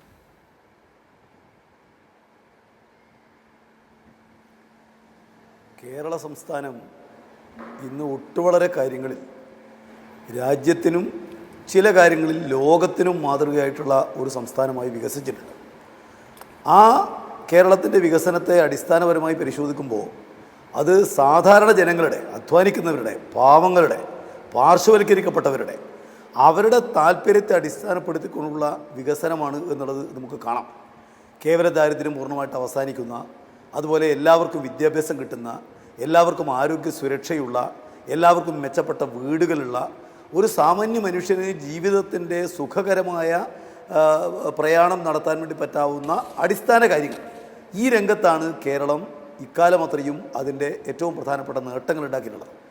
ആ നേട്ടങ്ങൾക്ക് ആരോടാണ് കേരളം കടപ്പെട്ടിരിക്കുന്നത് എന്ന കാര്യം ചർച്ച ചെയ്യുമ്പോൾ 1957 അധികാരത്തിൽ വന്നിട്ടുള്ള സഖാവ് EMS-ൻ്റെ ഗവൺമെൻറ് തൊട്ട് ഇങ്ങോട്ട് ഇന്ന് ഭരിച്ചുകൊണ്ടിരിക്കുന്ന സഖാവ് പിണറായി വിജയൻ്റെ ഇടതുപക്ഷ ജനാധിപത്യ മുന്നണി ഗവൺമെൻറ് വരെയുള്ള ഗവൺമെൻറ്റുകളാണ് മുഖ്യ പങ്കുവഹിച്ചത് എന്നുള്ളത് നമുക്ക് കാണാം. അധികാര വികേന്ദ്രീകരണമാവട്ടെ, സാക്ഷരതാ പ്രവർത്തനമാവട്ടെ, ഭൂമി കൊടുക്കുന്നതിന് വേണ്ടി ജന്മിത്ത് അവസാനിപ്പിക്കാനുള്ള നീക്കങ്ങളാവട്ടെ, പൊതുവിതരണ സമ്പ്രദായമാവട്ടെ, ഇങ്ങനെ നാനാ മേഖലക്കകത്ത് കേരളം നടത്തിപ്പോകുന്നതിനുള്ള ഈ നീക്കങ്ങൾക്കെല്ലാം സ്ത്രീ ശാക്തീകരണം ഉൾപ്പെടെയുള്ള മേഖലകളിൽ ഏറ്റവും വലിയ പങ്കുവഹിച്ചത് ഇടതുപക്ഷ ജനാധിപത്യ മുന്നണി ഗവൺമെൻറ് CPM നയിക്കുന്ന ഗവൺമെൻറ്റുകളാണ്. ഈ കേരളം എത്തി നിൽക്കുന്ന ഇന്നത്തെ മുന്നേറ്റം നമുക്ക് അവിടെ അവസാനിപ്പിക്കാനാവുന്നതല്ല. പുതിയ കാലത്തിൻ്റെ ആവശ്യത്തിനൊത്ത്, പുതിയ തലമുറയുടെ താല്പര്യങ്ങൾക്കൊത്ത് എങ്ങനെ കേരളത്തെ വികസിപ്പിക്കാൻ വേണ്ടി കഴിയും, അതിന് മുൻകൈ എടുക്കേണ്ടത് കേരളത്തിൽ അടിസ്ഥാനപരമായ വികസനം ഉണ്ടാക്കിയിട്ടുള്ള CPM-ൻ്റെ തന്നെ ചുമതലയാണ്. എന്ന് കണ്ടുകൊണ്ടാണ് കഴിഞ്ഞ പാർട്ടി കോൺഗ്രസിൻ്റെ ഭാഗമായിട്ട് സംസ്ഥാന സമ്മേളനത്തിൽ നവകേരളത്തിൻ്റെ ഒരു കാഴ്ചപ്പാട്, ഒരു വികസന കാഴ്ചപ്പാട് 25 കൊല്ലക്കാലം കഴിഞ്ഞാൽ ഈ ലോകത്ത് നിലവിലുള്ള മധ്യവരുമാന രാജ്യങ്ങളുടെ നിരയിലേക്ക് കേരളത്തിലെ സാധാരണ ജനങ്ങളുടെ ജീവിതം എത്തിക്കാൻ പാകത്തിലുള്ള ഒരു വികസന രേഖ ഈ കഴിഞ്ഞ പാർട്ടി സംസ്ഥാന സമ്മേളനം അംഗീകരിച്ചത്. ഇത്തവണയാകട്ടെ ആ കാര്യങ്ങളിൽ ഉണ്ടായിരിക്കുന്ന പുരോഗതിയെ കൂടി പരിശോധിച്ചുകൊണ്ട് നവകേരള വികസനത്തിനായിട്ടുള്ള പുതുവഴികൾ എന്ന് പറയുന്ന ഒരു രേഖ കൂടി ഈ സമ്മേളനം ചർച്ച ചെയ്യുകയുണ്ടായി. തീർച്ചയായിട്ടും കേരളത്തെ ഇനി എങ്ങനെയാണ് ഓരോ മേഖലക്കകത്ത് മുന്നോട്ട് നയിക്കാനാവുക, ഈ വികസനത്തിൻ്റെ ഭാഗമായിട്ട് ഉയർന്നു വന്നിരിക്കുന്ന പ്രശ്നങ്ങൾ കൂടി അടിസ്ഥാനപ്പെടുത്തിക്കൊണ്ട് ഇത് തീർച്ചയായിട്ടും കമ്മ്യൂണിസ്റ്റ് പാർട്ടിക്ക് മാത്രം കേരളത്തെ ചെയ്യാൻ കഴിയുന്നൊരു കാര്യമാണ്. ഇപ്പോൾ പല പാർട്ടികളുടെ ഈ സമ്മേളനം നടക്കുമ്പോൾ ആ പാർട്ടിക്കകത്തുള്ള ആഭ്യന്തര കലഹങ്ങളെ സംബന്ധിച്ചാണല്ലോ പ്രധാനപ്പെട്ട ചർച്ച നടക്കുന്നത്. എന്തുകൊണ്ട് CPM-ൻ്റെ സമ്മേളനത്തെ തുടർന്ന് ഈ വികസന കാര്യങ്ങളുമായി ബന്ധപ്പെട്ട ചർച്ച നടക്കുന്നു എന്നുള്ള കാര്യം ചർച്ച ചെയ്താൽ നിങ്ങൾക്ക് കേരളത്തിൻ്റെ വികസന രംഗത്ത് CPM വഹിക്കുന്ന അടിസ്ഥാനപരമായിട്ടുള്ള പങ്കിനെ നമുക്ക് ചൂണ്ടിക്കാട്ടാൻ വേണ്ടി കഴിയും. പിന്നെ രാഷ്ട്രീയം ചർച്ചയില്ല എന്നുള്ളത് കമ്മ്യൂണിസ്റ്റ് പാർട്ടികളെ സംബന്ധിച്ചിടത്തോളം ഒരു വേണ്ടത്ര വ്യക്തത ഇല്ലാത്തതുകൊണ്ട് ഉന്നയിക്കപ്പെടുന്ന ഒരു സംശയം അവനെ ഇടയുള്ളൂ. കാരണം രാഷ്ട്രീയ പ്രശ്നങ്ങൾ കമ്മ്യൂണിസ്റ്റ് പാർട്ടി ചർച്ച ചെയ്യുന്നത് ഈ പറയുന്ന സംഘടനാ സമ്മേളനങ്ങളിലല്ല, പാർട്ടി കോൺഗ്രസിലാണ്. അതിനുവേണ്ടി സാർവദേശീയ രംഗത്തും ദേശീയ രംഗത്തുമെല്ലാമുള്ള സംഭവവികാസങ്ങളെ വിശദമായി പരിശോധിച്ചുകൊണ്ടുള്ള ഒരു രേഖ പാർട്ടി കോൺഗ്രസ് നടക്കുന്നതിന് 2 മാസക്കാലം മുമ്പ് പാർട്ടി കേന്ദ്ര കമ്മിറ്റി അംഗീകരിക്കുകയും ചർച്ചകൾക്കായിട്ട് ഇന്ത്യയിലുള്ള എല്ലാ പാർട്ടി ഘടകങ്ങൾക്കും അയച്ചു കൊടുക്കുകയും ചെയ്യുന്നു. ആ ചർച്ച ഇപ്പോൾ നടന്നുകൊണ്ടിരിക്കുകയാണ്. ആ ചർച്ചയുടെ ഭാഗമായിട്ടുള്ള ചില പ്രശ്നങ്ങൾ ഈ കഴിഞ്ഞ സംസ്ഥാന സമ്മേളനത്തിലും ഗൗരവമായിട്ട് ഉയർന്നു വന്നു. ആ സമ്മേളനം ഉദ്ഘാടനം ചെയ്തുകൊണ്ട് പാർട്ടിയുടെ അഖിലേന്ത്യാ കോർഡിനേറ്റർ പ്രകാശ് കാരാട്ട് നടത്തിയിരിക്കുന്ന ദേശീയ രാഷ്ട്രീയങ്ങളിലെ നിഗമനങ്ങൾ, അതുപോലെ തന്നെ ഈ സമ്മേളനത്തിൻ്റെ ഭാഗമായിട്ട് അംഗീകരിച്ചിരിക്കുന്ന റിപ്പോർട്ടിനകത്ത് വന്നിരിക്കുന്ന രാഷ്ട്രീയ കാര്യങ്ങൾ, ഇവയെല്ലാം വളരെ ഗൗരവമായ ചർച്ചയ്ക്ക് ഈ സമ്മേളനത്തിൽ വിധേയപ്പെട്ടിട്ടുണ്ട്. അതുകൊണ്ട് രാഷ്ട്രീയ പ്രശ്നങ്ങൾ ചർച്ച ചെയ്യപ്പെട്ടില്ല എന്ന് പറയുന്നത് വസ്തുതാപരമായിട്ട് ശരിയല്ല. നിരവധി രാഷ്ട്രീയ പ്രശ്നങ്ങൾ ഗൗരവമായ നിലയ്ക്ക് ഈ സമ്മേളനം ചർച്ച ചെയ്തിട്ടുണ്ടെന്നാൽ ഈ സമ്മേളനം പ്രധാനമായിട്ട് രാഷ്ട്രീയ പ്രശ്നങ്ങളെ അല്ല, സംഘടനാ പ്രശ്നങ്ങളെയാണ് ഊന്നുന്നത് എന്നുള്ള നിലക്ക് ആ കാര്യം വളരെ ഗൗരവമായ നിലക്ക് തന്നെ ഈ സമ്മേളനം ചർച്ച ചെയ്യുകയുണ്ടായി. യഥാർത്ഥത്തിൽ കേരളത്തിൻ്റെ ഭാവി വികസനത്തിനുള്ള ഒരു പുതിയ പരിപ്രേക്ഷ്യം, പ്രതീക്ഷാനിർഭരമായിട്ടുള്ള ഒരു നാളെയെ സംബന്ധിച്ച് ഒരു രാഷ്ട്രീയ പാർട്ടിയുടെ സമ്മേളനത്തെ തുടർന്ന് ഒരു സംസ്ഥാനത്തിനാകെ ചർച്ച ചെയ്യാൻ വേണ്ടി കഴിയുന്നു എന്നുള്ളത് ഒരു ചെറിയ കാര്യമല്ല. ഇന്നലെ സമ്മേളനം അവസാനിച്ച് ഇന്നിപ്പോൾ നാടാകെ ചർച്ച ചെയ്യുന്നത് കേരളത്തിൻ്റെ വികസനവുമായി ബന്ധപ്പെട്ട കാര്യങ്ങളിൽ എന്താണ് CPM-ൻ്റെ സമ്മേളനം മുന്നോട്ടേക്ക് വെക്കുന്ന കാര്യമെന്നാണ്. ഇപ്പോൾ വിമർശനം എന്നുള്ള നിലയ്ക്ക് ഞങ്ങളെ സംബന്ധിച്ച് ഉന്നയിക്കുന്ന സമയത്തും അവർ ഉന്നയിക്കുന്ന കാര്യം എന്താ? അടിസ്ഥാന നിലപാടുകളിൽ നിന്ന് CPM-ൻ്റെ സംസ്ഥാന സമ്മേളനം നിലപാടുകൾ മാറ്റുന്നു. വികസനത്തെക്കുറിച്ച് തന്നെയാണ്. കേരളത്തിൽ ഈ കഴിഞ്ഞ 7.5 വർഷത്തിലേറെയായിട്ട് ഇടതുപക്ഷ മുന്നണി ഗവൺമെൻറ് ഉണ്ടാക്കിയിരിക്കുന്ന നേട്ടങ്ങളെ അടിസ്ഥാനപ്പെടുത്തി എങ്ങനെയാണ് ഒരു പുതിയ നാടായിട്ട് കേരളത്തെ മാറ്റാൻ വേണ്ടി കഴിയുക, ഈ ചർച്ചയാണ് ഏറ്റവും പ്രധാനമായിട്ട് ഈ സമ്മേളനത്തിൽ നടന്നത്. അതോടൊപ്പം തന്നെ കമ്മ്യൂണിസ്റ്റ് പാർട്ടിയെ സംബന്ധിച്ച് ഒരു ഒറ്റക്കല്ലിൽ തീർത്ത ശില്പത്തെ പോലെ പറയൂ, കൺക്ലൂഡ്. ഓക്കെ, കമ്മ്യൂണിസ്റ്റ് പാർട്ടിയെ സംബന്ധിച്ച് ഒരൊറ്റക്കല്ലിൽ തീർത്ത ശില്പത്തെ പോലെ തികഞ്ഞ പാർട്ടി അച്ചടക്കമുള്ള എല്ലാ വിഭാഗീയതകൾക്കും അവസാനം ഉണ്ടാക്കിയിട്ടുള്ള കമ്മ്യൂണിസ്റ്റ് പാർട്ടി അതിൻ്റെ എല്ലാ സംഘടനാപരമായ ഉള്ളടക്കത്തെയും കരുത്താർജിപ്പിച്ചുകൊണ്ട് മുന്നോട്ട് പോകാനുള്ള ആത്മവിശ്വാസം നൽകുന്ന ഒരു സമ്മേളനം കൂടിയാണ് ഇത്തവണ നടത്തിയിട്ടുള്ള ബ്രാഞ്ച് സമ്മേളനം മുതൽ ഇന്നലെ അവസാനിച്ചിട്ടുള്ള പാർട്ടി സംസ്ഥാന സമ്മേളനം വരെയുള്ള സമ്മേളനങ്ങൾ. വലിയ ആത്മവിശ്വാസമാണ്, വലിയ പ്രതീക്ഷയാണ് അധ്വാനിക്കുന്ന വർഗത്തെ സംബന്ധിച്ച്, സാധാരണക്കാരായിട്ടുള്ള ആളുകളെ സംബന്ധിച്ച്, അതുപോലെ ഇടതുപക്ഷ ചിന്താഗതിക്കാരെ സംബന്ധിച്ച് ഈ സമ്മേളനം ഉണ്ടാക്കിയിട്ടുള്ളത് എന്നുള്ളത് നിസ്തർക്കമായിട്ടുള്ള സംഗതിയാണ്. ഇനി നമുക്ക് ഓരോ കാര്യത്തിലുള്ള വിശകലന ഘട്ടത്തിലേക്ക് പോകാം. പൊടിപ്പാറ, ഞാൻ സാറിലേക്കാണ് ആദ്യമായിട്ട് വരാൻ പോകുന്നത്. താങ്കൾ നേരത്തെ സൂചിപ്പിച്ചു, കാരണം രാഷ്ട്രീയം ചർച്ച ചെയ്തില്ല എന്ന് പറഞ്ഞു, അതിന് വേറെ അഭിപ്രായങ്ങൾ ഉയർന്നു വന്നു, എങ്കിലും താങ്കൾ അത് പറഞ്ഞു വെച്ചു. ഒപ്പം തന്നെ പറഞ്ഞു ഫാസിസമാണോ നവഫാസിസമാണോ എന്നൊക്കെയുള്ള ചർച്ചകൾ കൊഴുത്തുകൊണ്ടിരിക്കുമ്പോൾ അത്തരം ചർച്ചകളിലേക്ക് കടന്നില്ല എന്ന് താങ്കൾ പറഞ്ഞു. നമുക്ക് മുമ്പിലുള്ള ഒരു അഭിപ്രായമുണ്ട്, അത് കേരളത്തിലെ മുഖ്യ പ്രതിപക്ഷമായ കോൺഗ്രസിൻ്റെ ഒരഭിപ്രായമാണ്. അവരുടെ അവരുടെ മുഖപത്രത്തിൽ തന്നെ ഇന്ന് മുഖപ്രസംഗത്തിൽ വന്നിരിക്കുന്നത് സംസ്ഥാന സമ്മേളനത്തിൽ നടന്നത് ചങ്ങാത്ത മുതലാളിത്തത്തിലേക്കുള്ള ഉടന്തടിച്ചാട്ടം എന്നാണ് ആ മുഖപ്രസംഗത്തിൻ്റെ തന്നെ തലക്കെട്ട്. ഒപ്പം തന്നെ പ്രതിപക്ഷ നേതാവ് VD സതീശൻ പറഞ്ഞത് അവിടെ അവതരിപ്പിച്ചത് ഒരു നയരേഖയല്ല, അതൊരു അവസരവാദ രേഖയാണ്. പെട്ടെന്ന് കയറി അവസരത്തിനൊത്ത് ചില കാര്യങ്ങൾ വെറുതെ എടുത്തു പോകുന്ന തരത്തിലുള്ള നിലപാടാണ് എന്ന് പറഞ്ഞു. ഒപ്പം തന്നെ പറഞ്ഞിരിക്കുന്നു കോൺഗ്രസ് ആണ് യഥാർത്ഥ ഇടതുപക്ഷം, CPM തീവ്ര വലതുപക്ഷത്തേക്ക് പോയിരിക്കുകയാണ്. അതിന് കാരണം എന്താണ് ചൂണ്ടിക്കാണിക്കുന്നത്? മോദി പക്ഷത്തിന് അവർ ഗുഡ് സർട്ടിഫിക്കറ്റ് കൊടുത്തു. ഫാസിസ്റ്റ് ആണ് മോദി സർക്കാർ എന്ന് പറഞ്ഞുകൊണ്ടിരുന്ന ഈ പാർട്ടി നവഫാസിസ്റ്റ് ആകാൻ സാധ്യതയുണ്ട് എന്നൊരു നിരീക്ഷണത്തിലേക്ക് അവർ മാറിപ്പോയിരിക്കുന്നു എന്നൊക്കെ പറഞ്ഞു. ഈ പ്രതിപക്ഷ നിരീക്ഷണങ്ങൾ കൂടി ചേർന്ന് വെച്ചുകൊണ്ട്, പാർട്ടിയുടെ നിരീക്ഷണങ്ങൾ അവിടെ നിൽക്കുന്നുണ്ട്, പ്രതിപക്ഷ നിരീക്ഷണങ്ങൾ കൂടി ചേർത്ത് വെച്ചുകൊണ്ട് താങ്കളുടെ നിരീക്ഷണം എന്താണ് പൊടിപ്പാറ സാർ? ശ്രീ ചന്ദ്രശേഖരൻ, ഇതിലൊരു പ്രശ്നമുള്ളത് എന്താണെന്ന് വെച്ചാൽ, കമ്മ്യൂണിസ്റ്റ് പാർട്ടി, പ്രത്യേകിച്ച് CPIM, communist party of India Marxist, നമുക്ക് അറിയാവുന്ന കാലങ്ങളിലെല്ലാം, അല്ലെങ്കിൽ നമ്മളൊക്കെ ഈ രാഷ്ട്രീയം ശ്രദ്ധിച്ച കാലം മുതൽ തന്നെ ഏറ്റവും പ്രധാനമായിട്ട് നിലകൊണ്ടത് മുതലാളിത്തത്തിന്, അല്ലെങ്കിൽ ആ മുതലാളിത്ത ലോകത്തിനെതിരെയാണ്, അല്ലെങ്കിൽ മുതലാളിത്ത സമ്പദ്ഘടനയ്ക്കെതിരെയാണ്, മുതലാളിത്ത രീതികൾക്കെതിരെയാണ്. ആ മുതലാളിത്ത രീതിയുടെ സവിശേഷത എന്ന് പറയുന്നത് ഏറ്റവും പ്രാധാന്യം മൂലധനത്തിനാണ്, പ്രത്യേകിച്ച് സ്വകാര്യ മൂലധനം. സർക്കാരും പൊതുമേഖലയൊക്കെ നോക്കുകുത്തികളാകുന്നു. മത്സരാധിഷ്ഠിതമായ ഒരു കമ്പോളത്തിൽ സ്വകാര്യ മുതലാളിമാർ സ്ഥാപനങ്ങൾ തുടങ്ങുന്നു, അവർ ലാഭം ഉണ്ടാക്കുന്നു, അങ്ങനെ പുതിയ സ്ഥാപനങ്ങൾ ഉണ്ടാക്കുന്നു, അതിലൂടെ വീണ്ടും കിട്ടുന്ന ലാഭം കൊണ്ട് വീണ്ടും പുതിയ സ്ഥാപനങ്ങൾ ഉണ്ടാക്കുന്നു, അങ്ങനെ തൊഴിലവസരങ്ങൾ ഉണ്ടാകുന്നു, ഉൽപാദനം വർദ്ധിപ്പിക്കുന്നു, നിക്ഷേപം വർദ്ധിക്കുന്നു.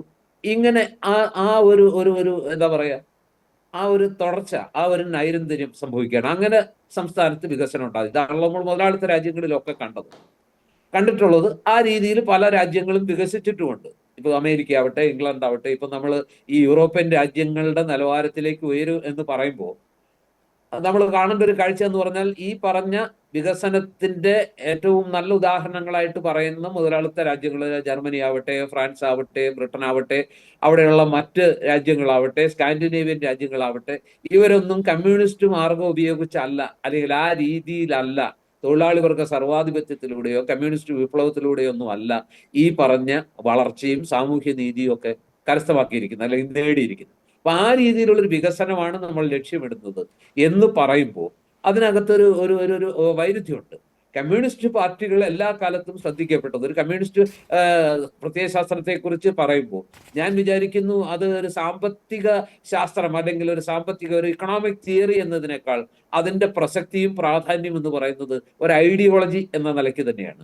ഞാൻ ആ കമ്മ്യൂണിസത്തിന്റെ പ്രസക്തിയെക്കുറിച്ച് മനസ്സിലാക്കുന്നതും ഉൾക്കൊള്ളുന്നതും അത് ലോകം കണ്ട ഏറ്റവും വലിയ ഐഡിയോളജി എന്നുള്ള നിലയ്ക്കാണ്. ഒരു ഐഡിയോളജി എന്നുള്ള നിലയ്ക്ക് കമ്മ്യൂണിസത്തിന്റെ പ്രസക്തി അത്രത്തോളം ആ ഒരു പ്രസക്തിയോ അല്ലെങ്കിൽ അത്രത്തോളം ഒരു യുക്തിഭദ്രമോ അല്ല കമ്മ്യൂണിസത്തിന്റെ സാമ്പത്തിക ശാസ്ത്രം. അതുകൊണ്ടാണ് അത് പലപ്പോഴും പരാജയപ്പെട്ടു പോകുന്നത്. പല കാര്യങ്ങളിലും ഈ പറഞ്ഞ മത്സരക്ഷമത, അല്ലെങ്കിൽ ആളുകളെ കൂടുതൽ ഉത്തേജിപ്പിക്കാനും കൂടുതൽ അധ്വാനിക്കാനും കൂടുതലായിട്ട് ലാഭമുണ്ട്, അങ്ങനെ ഒരു ത്വര സൃഷ്ടിക്കാൻ പലപ്പോഴും ഈ പൊതുമേഖല, അല്ലെങ്കിൽ ആ കമ്മ്യൂണിസ്റ്റ് സാമ്പത്തിക ശാസ്ത്രത്തിലുള്ള മനുഷ്യർ എല്ലാവരും അവരുടെ സാമൂഹ്യ ബോധത്താലും പ്രത്യയശാസ്ത്ര ബോധത്താലും പ്രചോദിതരായി രാഷ്ട്രത്തിനും സമൂഹത്തിനും വേണ്ടി കഠിനാധ്വാനം ചെയ്ത് അങ്ങനെ രാജ്യവും സമൂഹവും ആ വലിയ ലക്ഷ്യങ്ങളിലേക്ക് പുരോഗമിക്കും എന്നുള്ള ആ ഒരു തിയറി ഉണ്ടല്ലോ, അത് പലപ്പോഴും വീട്ടിലെ പശു പുല്ല് തിന്നാറില്ല, പലയിടത്തും നമ്മൾ അത് കണ്ടതാണ്. ഇവിടെ കേരളത്തിൽ ഇന്നിപ്പോ ഈ സമ്മേളനമായിട്ട് ബന്ധപ്പെട്ട് പറയുമ്പോൾ എനിക്ക് തോന്നുന്നത് എന്താണെന്ന് വെച്ചാൽ, ഒരു സാമാന്യ ജനം, അല്ലെങ്കിൽ ഒരു ലേമൻസ് പോയിന്റ് ഓഫ് വ്യൂവിൽ ചിന്തിക്കുമ്പോൾ ഇത്രയും കാലം കമ്മ്യൂണിസ്റ്റ് പാർട്ടി ഉയർത്തിപ്പിടിച്ച ആ ഒരു സാമ്പത്തിക കാഴ്ചപ്പാടുകൾക്ക് കുറെ കൂടി സാമ്പത്തിക വളർച്ചയേക്കാൾ സാമൂഹ്യ നീതിയിൽ അധിഷ്ഠിതമായ കാഴ്ചപ്പാട് ഉയർത്തിപ്പിടിച്ച ഒരു കമ്മ്യൂണിസ്റ്റ് പാർട്ടി കളം മാറുന്നു, അവരുടെ അജണ്ട മാറുന്നു, അവരുടെ മുൻഗണന മാറുന്നു, അവർ സ്വകാര്യ മൂലധനത്തെ സ്വാഗതം ചെയ്തു. വിദ്യാഭ്യാസ മേഖലയെ കുറിച്ച് നേരത്തെ ഡോക്ടർ ലാൽ പറഞ്ഞു. വരട്ടെ വിദ്യാഭ്യാസ മേഖലയിലേക്ക് കടക്കാം. നമുക്ക് ഇക്കാര്യം താങ്കൾ ഇപ്പൊ പറഞ്ഞു വെച്ച ഇക്കാര്യത്തിൽ ഞാനൊന്ന് ഇടപെട്ട ഒരു കാര്യം ചോദിച്ചോട്ടെ. ഇത് ഒരു അമിതമായ ലളിതവൽക്കരണം ആയിട്ട് പലപ്പോഴും മാധ്യമപ്രവർത്തകരൊക്കെ ആയ എന്നെ പോലുള്ളവർക്കും തോന്നുന്നുണ്ട്. ഇത് നമുക്കറിയാം, ഈ വ്യവസ്ഥിതിയെ മുതലാളിത്തം എന്നാണ് നമ്മൾ സ്വാതന്ത്ര്യം കിട്ടി സ്വാതന്ത്ര്യത്തിലേക്ക് പോയെങ്കിലും ഇത് മുതലാളിത്തമായിട്ടാണ് വിലയിരുത്തിയിരിക്കുന്നത്. അന്ന് തന്നെ, അതായത് കമ്മ്യൂണിസ്റ്റ് പാർട്ടിയൊക്കെ ഭരണത്തിലെത്തുന്നതിന് മുമ്പ് തന്നെ വികസന രേഖ അവതരിപ്പിക്കുകയും അങ്ങനെ അവതരിപ്പിച്ച വികസന രേഖ സ്വന്തം മാനിഫെസ്റ്റോ ആയിട്ട് മുന്നോട്ട് വെച്ചുകൊണ്ടാണ് കമ്മ്യൂണിസ്റ്റ് പാർട്ടി, അവിഭക്ത കമ്മ്യൂണിസ്റ്റ് പാർട്ടി കേരളത്തിലെ ആദ്യത്തെ തെരഞ്ഞെടുപ്പിൽ മത്സരിച്ചത്.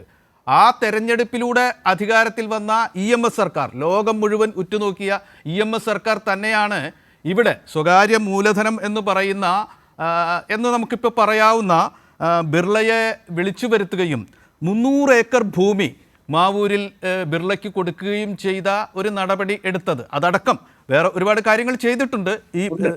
ഈ മുതലാളിത്ത കാര്യം പറഞ്ഞതുകൊണ്ടാണ്. മുതലാളിത്തത്തോട് അതിലിടപെട്ട് ഇങ്ങനെ ചിലത് ചെയ്യുക എന്നുള്ള, ബിർള എല്ലായിടത്തും വ്യവസായം നടത്തുന്ന പോലെ ആവണം എന്നില്ല ഇവിടെ വ്യവസായം നടത്തുക. അതിവിടുത്തെ സമൂഹം നിയന്ത്രിക്കണം. ആ സമൂഹത്തിൻ്റെ മുൻനിരയിൽ സർക്കാരിൽ ഇരുന്നു കൊണ്ട് കമ്മ്യൂണിസ്റ്റ് പാർട്ടി ഉണ്ടെങ്കിൽ കമ്മ്യൂണിസ്റ്റ് പാർട്ടിക്ക് ആ നിയന്ത്രണം ഉണ്ടാവും.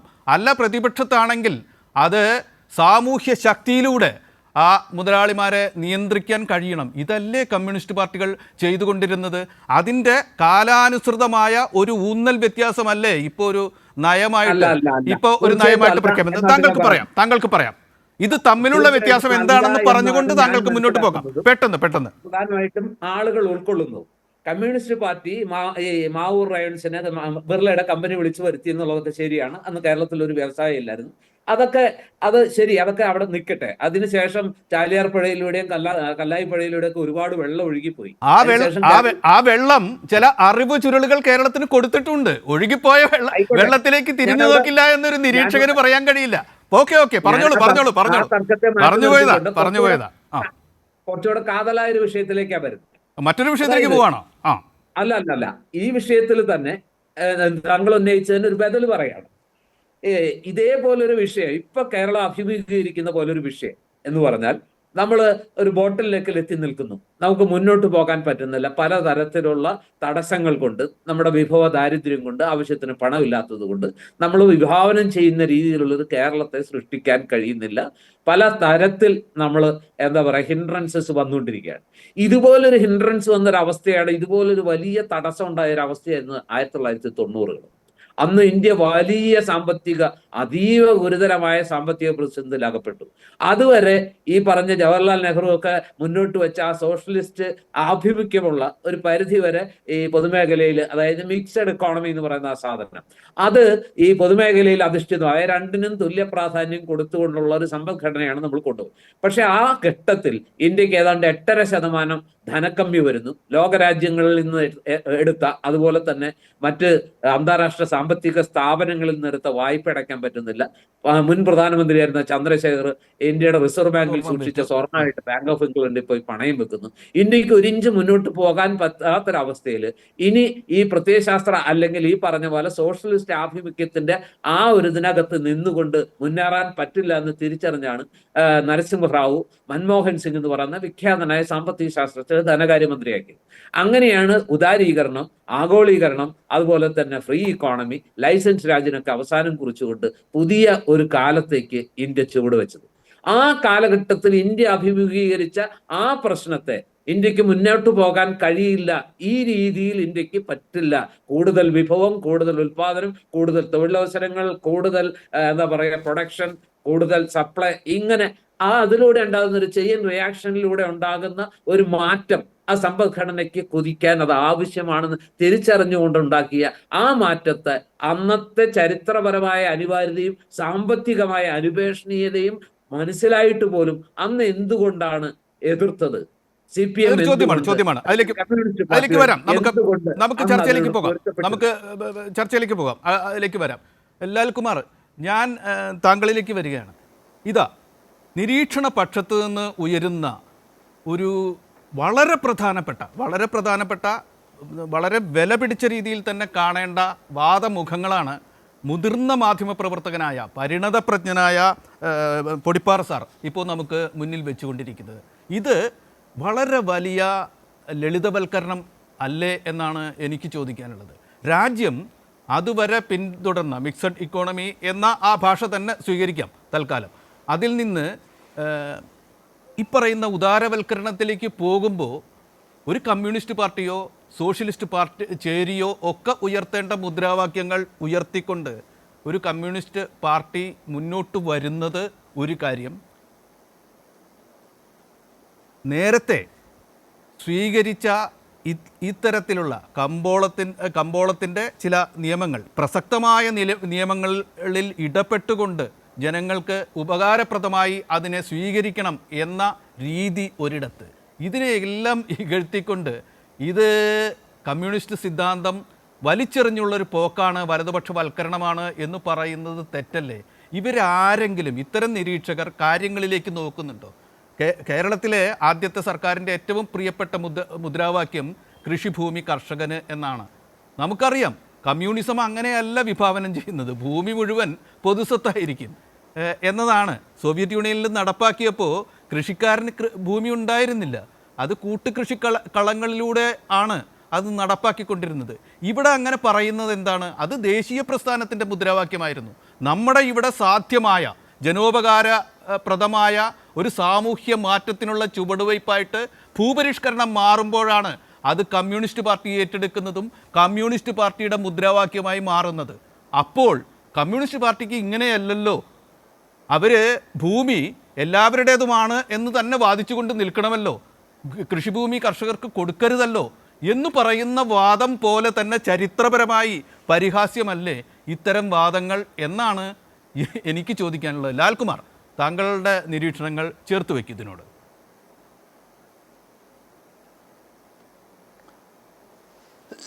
ഞാൻ ആദ്യം തന്നെ പൊടിപ്പാറ സാർ പറഞ്ഞൊരു സ്റ്റേറ്റ്മെൻറ്റ് വളരെ രസമായിട്ട് എനിക്ക് തോന്നി.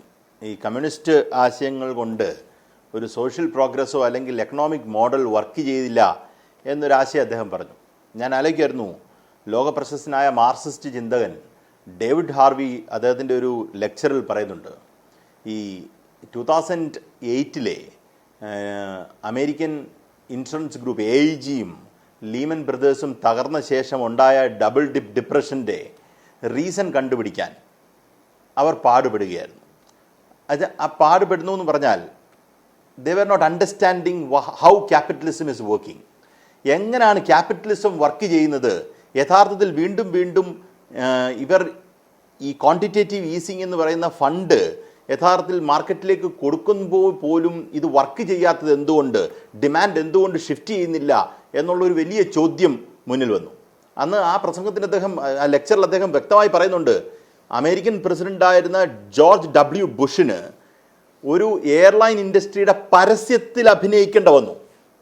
എയർലൈൻ ഇൻഡസ്ട്രി ആൾക്കാർ വീണ്ടും ട്രാവൽ ചെയ്യണം എന്ന് പറയത്തക്ക രീതിയിലുള്ള ഒരു സാഹചര്യം ഉണ്ടായി വരുന്നു. അത് പിന്നീട് വന്ന ഈ വേൾഡ് ട്രേഡ് സെൻറ്ററുമായിട്ട് ബന്ധപ്പെട്ട് പിന്നീട് വന്നൊരു വിഷയമാണ്, ആൾക്കാർ ഫ്ലൈ ചെയ്യണമെന്ന് പറയാൻ. ഈ പ്രശ്നങ്ങളൊക്കെ നിൽക്കുന്ന അമേരിക്കൻ ജനത അല്ലെങ്കിൽ അമേരിക്കൻ ക്യാപിറ്റലിസ്റ്റ് എക്കോണമി എന്താ ചെയ്തെന്നറിയോ? അവർക്ക് ഇതിൻ്റെ സൊല്യൂഷൻ മാർക്സിൻ്റെ ക്യാപിറ്റലിലാണ് കടന്നത്. ഇത് ഞാൻ പറഞ്ഞതല്ല, ഡേവിഡ് ഹാർവി പറഞ്ഞതാണ്. ഡേവിഡ് ഹാർവിയുടെ എനിക്കൊന്ന് ഓക്സ്ഫോർഡിലെ ഒരു ലെക്ചറിലാണ് അദ്ദേഹം ഇത് പറയുന്നത്. വ്യക്തമായി പറയുന്നുണ്ട് ക്യാപിറ്റലിസം എങ്ങനെ വർക്ക് ചെയ്യുന്നു, ക്യാപിറ്റലിസത്തിൻ്റെ ഇൻഹറൻറ്റ് പ്രോബ്ലം എന്താണ് എന്ന് ക്യാപിറ്റലിസത്തിന് കണ്ടുപിടിക്കാൻ പറ്റാത്തപ്പം അവർ ഓടിച്ചെന്നത് മാർക്സിലേക്കാന്ന് പറയും. ഞാൻ ഒരു വരി പോലും എൻ്റെ ഇതിനകത്ത് ഇട്ടിട്ടില്ല, ഞാൻ ഡേവിഡ് ഹാർവിയാണ് കോട്ട് ചെയ്തത്, നിങ്ങൾക്ക് റെക്കോർഡിൽ കിട്ടും. ഇവിടെ ഞാൻ പറഞ്ഞു വരുന്നത് ഇവിടെ സംഭവിക്കുന്നത് എന്താണെന്നറിയോ? നമ്മൾ യഥാർത്ഥത്തിൽ ഡോക്ടർ മൻമോഹൻ സിംഗിൻ്റെ ആദ്യത്തെ UPA 1 ശേഷം UPA 1 തുടങ്ങിയപ്പം മാർക്സിസ്റ്റ് പാർട്ടിയുടെ സപ്പോർട്ടോടു കൂടിയാണ് ആ സർക്കാർ അധികാരത്തിലേക്ക് വന്നത്. ആ സർക്കാർ അധികാരത്തിലേക്ക് വന്നപ്പോൾ ചെയ്ത കാര്യം എന്താ? ഒരു കോമൺ മിനിമം പ്രോഗ്രാം ഉണ്ടാക്കി. ആ കോമൺ മിനിമം പ്രോഗ്രാം എന്ന് പറഞ്ഞാൽ ആർട്ടിക്കിൾ 21 ഓഫ് ദ കോൺസ്റ്റിറ്റ്യൂഷനെ അപ്ഹോൾഡ് ചെയ്യത്തക്ക രീതിയിൽ, അതിന് വലിയ വാല്യൂ കൊടുക്കുന്ന രീതിയിൽ നിങ്ങൾ വെൽഫെയർ എക്കണോമിക് സിസ്റ്റം അല്ലെങ്കിൽ വെൽഫെയർ സ്റ്റേറ്റ് എന്ന് പറയുന്ന ആശയത്തിന് വലിയ പ്രാധാന്യം കൊടുത്തു. ഈ വെൽഫെയറിസത്തിന് നമ്മൾ കൺട്രോൾഡ് ലെവലിലാണെങ്കിലും പ്രൈവറ്റൈസേഷൻ എന്ന് പറയുന്നത് പോസിബിൾ ആണ് എന്ന് നമ്മൾ കണ്ടു.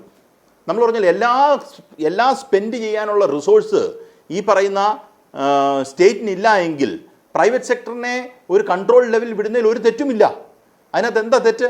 പക്ഷെ പബ്ലിക് സെക്ടറിനെ എല്ലാം നശിപ്പിച്ചുകൊണ്ട്, പബ്ലിക് സെക്ടറിൻ്റെ എല്ലാ സാധനത്തിനെയും ഡിഫീറ്റ് ചെയ്തുകൊണ്ട് പ്രൈവറ്റ് സെക്ടറിലേക്ക് പോകണം എന്നല്ല ഈ പറയുന്ന ഇടതുപക്ഷ പ്രസ്ഥാനങ്ങൾ എടുത്തിരിക്കുന്ന നയം. നോക്കൂ, ഇവിടെ തിരുവനന്തപുരത്തെ പോർട്ടുമായി വിമാനത്താവളവുമായി ബന്ധപ്പെട്ട് എന്താണ് CPIM എടുത്ത നയം? അത് പൊതുമേഖലയിൽ നിന്ന് പുറത്തു പോകാൻ പാടില്ല. അത് പറയുമ്പോൾ തന്നെ അദാനിയുടെ പോർട്ട് ഇവിടെ ഉണ്ട് ഇല്ലേ? അദാനിയുമായിട്ട് എങ്ങനെ ഏറ്റവും വൃത്തിയായി നെഗോഷിയേറ്റ് ചെയ്ത് ഇവിടുത്തെ ജനങ്ങൾക്ക് ഏറ്റവും നല്ല ഒരു ഒരു ഒരു കോൺട്രാക്ട് ഉണ്ടാക്കാൻ പറ്റും എന്ന് സർക്കാർ നോക്കുന്നു.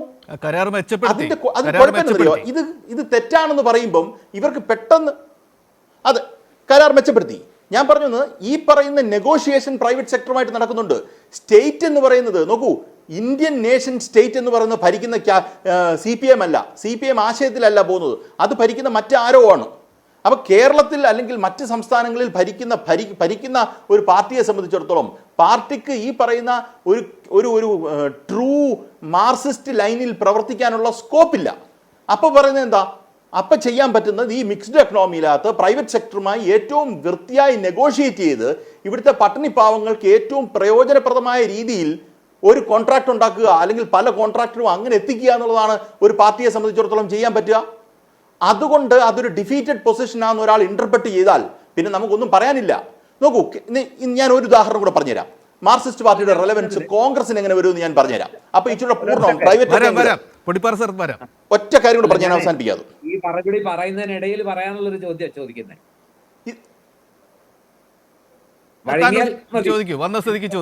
ചോദിച്ചോട്ടെ, ഞാൻ വഴങ്ങി.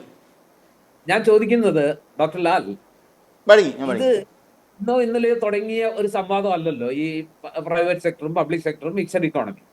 എന്തുകൊണ്ട് ഈ കേരളത്തിന്റെ യാഥാർത്ഥ്യങ്ങൾ, പ്രത്യേകിച്ചും 90കളുടെ കാലഘട്ടത്തിൽ അന്നത്തെ സർക്കാർ അനിവാര്യമായ ഒരു സാഹചര്യത്തിൽ കൊണ്ടുവന്ന ആ നയവ്യതിയാനം അല്ലെങ്കിൽ പുത്തൻ സാമ്പത്തിക നയം, അതിനെ അതിന്റെ സ്പിരിറ്റിൽ എന്തുകൊണ്ട് കാണാൻ ഇപ്പൊ CPM കേരളത്തിൽ അത് അനിവാര്യമാണെന്ന് പറയുമ്പോൾ അന്ന് ഇന്ത്യക്ക് അത് അനിവാര്യമായിരുന്നു എന്ന് ഇന്ത്യയിലുള്ള മഹാഭൂരിപക്ഷം ആളുകളും സാമ്പത്തിക ശാസ്ത്രജ്ഞരും പറഞ്ഞു. അതല്ലാതെ no other option, no other way. അന്ന് എന്തുകൊണ്ട് CPM-ന് അത് ഉൾക്കൊള്ളാൻ പറ്റിയില്ല? ഇത് അതിന് ലാല് മറുപടി പറഞ്ഞോളൂ. ഇതെന്ന് വെച്ചാൽ എന്തുകൊണ്ട് 90കളിൽ മാത്രം ഈ പൂർണ്ണ കമ്പോള വ്യവസ്ഥയിലേക്ക് പോയി 48 അധികാരം കിട്ടിയ സമയത്ത് തന്നെ, നമ്മൾ ഇന്ത്യ സ്വതന്ത്രമായ സമയത്ത് തന്നെ അതിലേക്ക് പോകാമായിരുന്നില്ലേ? അത്രയും കാലം, അത്രയും പതിറ്റാണ്ടുകൾ കളഞ്ഞു കുളിച്ചില്ലേ എന്ന് ചോദിക്കുന്നത് പോലെയല്ലേ സത്യത്തിൽ? ലാല് പറഞ്ഞോളൂ. അല്ല, ലാല് പറയും. നോക്കൂ, ഞാൻ മറുപടി പറയാം. സാറിന് മറുപടി പറഞ്ഞേക്കാം. സാറിന് മറുപടി പറയാം. നോക്കൂ, ഈ പറയുന്ന കേരളത്തിൽ മാത്രമാണോ, അല്ലെങ്കിൽ ഈ പറയുന്ന CPIM ഭരിച്ചെടുത്ത് മാത്രമാണോ പ്രൊട്ടസ്റ്റ് ഉണ്ടായിരിക്കുന്നത്? സാറിന് ഞാൻ ബുക്ക് റെഫർ ചെയ്യാം. From the midnight to the millennia എന്ന് പറയുന്ന നിങ്ങളുടെ ഇപ്പോഴത്തെ കോൺഗ്രസിന്റെ വർക്കിംഗ് കമ്മിറ്റി നേതാവായ ശശി തരൂരിൻ്റെ ഒരു പുസ്തകമുണ്ട്. അതിനകത്ത് കൊക്കോളനൈസേഷൻ ലിബറലൈസേഷനെ കൊക്കോളനൈസേഷൻ എന്നൊരു പ്രയോഗമുണ്ട്. അതിനകത്ത് ഈ പറയുന്ന ബാംഗ്ലൂരിലും കർണാടകയിലും നടന്ന സമരത്തെക്കുറിച്ച് എന്തോ ഒരു കോട്ട് ചെയ്തിട്ടുണ്ടെന്നറിയാവോ? ഈ പറയുന്ന ഒരു കക്ഷി മാത്രമായി എതിർത്തിട്ടുള്ള ഒരു കാര്യമല്ല. കാര്യം നിങ്ങൾ പറയുന്ന ഒരു എക്കണോമിക് മോഡൽ നിങ്ങൾ മുന്നോട്ട് വെക്കുമ്പം പ്രൈവറ്റ് സെക്ടറിന് പൂർണ്ണമായി എഴുതി കൊടുക്കുന്ന രീതിയിലേക്ക് മാറുമ്പം ആ നയത്തോട് ഇപ്പോഴും എതിർപ്പാണ്. അത് മനസ്സിലാക്കേണ്ട ഒരു കാര്യമാണ്. നോക്കൂ, ഇന്നിലേക്ക് അദാനി ഞാൻ പറഞ്ഞ് അവസാനിപ്പിക്കാം.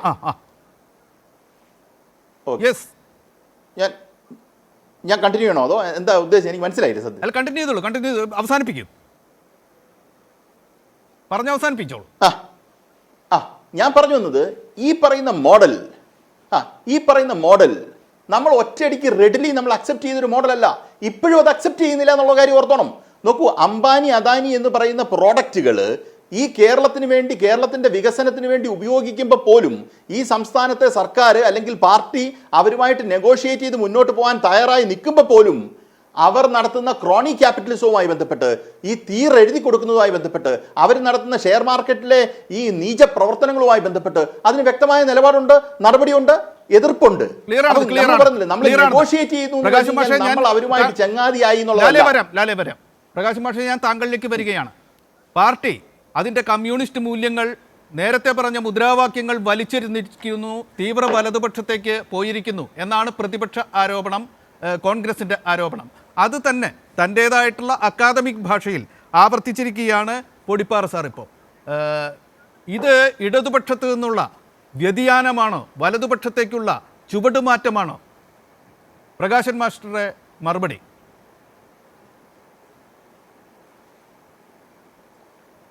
പൊടിപ്പാറയുടെ ധൈഷണിക ഔന്നത്യത്തെ ഒന്നും ചോദ്യം ചെയ്യാൻ ഞാൻ ആളല്ല. പക്ഷേ അദ്ദേഹം ഉന്നയിക്കുന്ന വാദങ്ങൾക്ക് അടിസ്ഥാനമായി എത്തിയിരിക്കുന്ന കുറേ കണ്ടൻഷനുകൾ വസ്തുതകളുമായിട്ട് ഒരു പൊരുത്തമുള്ളതല്ല. ഇപ്പോൾ മാർക്സിസത്തിൻ്റെ അടിസ്ഥാനപരമായ സംഭാവന ഐഡിയോളജിക്കലാണോ അല്ല ഇക്കോണമിക്കലാണോ? മാർക്സിൻ്റെ ഏറ്റവും പ്രധാനപ്പെട്ട ഗ്രന്ഥം മൂലധനമാണ് എന്നുള്ളത് നമുക്ക് എല്ലാവർക്കും അറിയാവുന്നതാണല്ലോ. മൂലധനം എന്ന ക്ലാസിക്കൽ ഗ്രന്ഥത്തിൻ്റെ 3 വാള്യങ്ങളിൽ അദ്ദേഹം ചർച്ച ചെയ്യുന്നത് ദൈക്ഷണിക കാര്യങ്ങളെയല്ല, ഐഡിയോളജിക്കൽ കാര്യങ്ങളല്ല, ഇക്കോണമിക്കലായിട്ടുള്ള കാര്യങ്ങളാണ്. അപ്പോൾ മാർക്സിൻ്റെ ഏറ്റവും പ്രധാനപ്പെട്ട സംഭാവന ഇക്കോണമിയുടെ ഫീൽഡിലാണ് എന്നുള്ളത് സാമ്പത്തിക ശാസ്ത്രത്തെ സംബന്ധിച്ച് പഠിക്കുന്ന ഒരു വിദ്യാർത്ഥിക്ക് ഒരിക്കലും വിസ്മരിക്കാനാവുന്നതല്ല. മാനവരാശി നേരിട്ടുകൊണ്ടിരിക്കുന്ന മുതലാളിത്തത്തിലെ കുഴപ്പങ്ങളുടെ ആധാരം എന്താണ്? ഇതാണ് അദ്ദേഹം പരിശോധിച്ചത്. ഇത് എങ്ങനെയാണ് ഉണ്ടാവുന്നത്, ഇതിനെ മാറ്റുന്നതിന് സാധ്യമാണോ, അതെങ്ങനെയാണ് സാധ്യമാവുക, അതിന് സാമ്പത്തിക നിയമങ്ങൾ എന്താണ്? ഇപ്പോൾ മിച്ചമൂല്യ സിദ്ധാന്തം എന്ന് പറയുന്ന സിദ്ധാന്തം യഥാർത്ഥത്തിൽ ഈ പറയുന്ന സാമ്പത്തിക ശാസ്ത്രത്തിൽ ഇന്ന് നിലനിൽക്കുന്ന ഈ മൂലധനം എങ്ങനെയാണ് വളരുന്നത്, എങ്ങനെയാണ് മൂലധനത്തിൽ നിന്ന് സമ്പത്തുൽപാദനം ഉണ്ടാകുന്നത്, എങ്ങനെ വീതിക്കപ്പെടുന്നു, ഈ സംബന്ധിക്കുന്ന ഏറ്റവും ക്ലാസിക്കലായിട്ട് നിയമമാണ്. ഇവിടെ മൂലധനം എന്ന് പറയുന്നത് ഏതെങ്കിലും ഒരു സമ്പദ് വ്യവസ്ഥയിൽ മാത്രമുള്ളതല്ല. ഇപ്പോൾ പറയുന്ന കേട്ടത് സോഷ്യലിസത്തിൽ മൂലധനം ഇല്ലെന്നാ. അങ്ങനെ ഉണ്ടാവുമോ? മൂലധനത്തെ അടിസ്ഥാനപ്പെടുത്തിക്കൊണ്ട് സമ്പത്ത് ഉൽപാദനം ഉണ്ടാകുമോ? എന്നാൽ സോഷ്യലിസവും മുതലാളിത്തവും തമ്മിൽ വേർതിരിക്കപ്പെടുന്നത് എവിടെയാ? ഈ മൂലധനത്തിൽ നിന്നുണ്ടാകുന്ന സമ്പത്ത് ആർക്കാണ് ലഭ്യമാവുന്നത്, അതിന് വിതരണം എങ്ങനെയാണ്? മുതലാളിത്തത്തിൽ അത് ഒരു പറ്റം ആളുകളുടെ കൈകളിലേക്ക് കേന്ദ്രീകരിക്കുന്നു, സോഷ്യലിസത്തിൽ അത് സാമാന്യ ജനങ്ങളുടെ കൈകളിലേക്ക് പോകുന്നു. ഇപ്പൊ അദ്ദേഹം പറഞ്ഞല്ലോ ഗ്ലോബലൈസേഷൻ അല്ലേ? ഞാൻ പറയാം ഈ അടിസ്ഥാനത്ത് പറഞ്ഞാൽ മാത്രമേ ശരിയുള്ളൂ. ഇവിടെ നരസിംഹറാവുവിന്റെ ഗവൺമെന്റ് പുത്തൻ സാമ്പത്തിക നയം നടപ്പിലാക്കുന്നത് യഥാർത്ഥത്തിൽ ഇന്ത്യയിൽ മാത്രമല്ല, ലോകത്താകെ സോഷ്യലിസ്റ്റ് രാജ്യങ്ങളാകെ പൊളിഞ്ഞ് മുതലാളിത്തത്തിന് മേൽക്കൈ കിട്ടിയ കാലത്ത് ലോകത്താകെ വന്നതാണ് LPG നയങ്ങൾ. അതിന്റെ ഭാഗമാണ് ഇന്ത്യ രാജ്യത്തല്ല, ഇന്ത്യയിൽ മാത്രമായിട്ട് സ്വീകരിച്ചൊരു കാര്യമല്ല. ഇനി ഈ നയങ്ങളുടെ ഫലമായിട്ട് ഇന്ത്യയിലെ ജനകീയ പ്രശ്നങ്ങൾ ശക്തിപ്പെടുകയാണോ കുറയുകയാണോ? ശക്തിപ്പെടുകയാണ്. ദാരിദ്ര്യം കൂടി, അതുപോലെ തന്നെ വരുമാനം തമ്മിലുള്ള അന്തരം വർദ്ധിച്ചു, സമ്പത്തിന്റെ കേന്ദ്രീകരണം ശക്തിപ്പെട്ടു, തൊഴിലില്ലായ്മ ഏറ്റവും രൂക്ഷമായി, അത് വർദ്ധിക്കുകയാണ്. ഇപ്പോൾ അദ്ദേഹം പറഞ്ഞല്ലോ സാമൂഹ്യനീതി. എവിടെയുണ്ട് സാമൂഹ്യനീതി?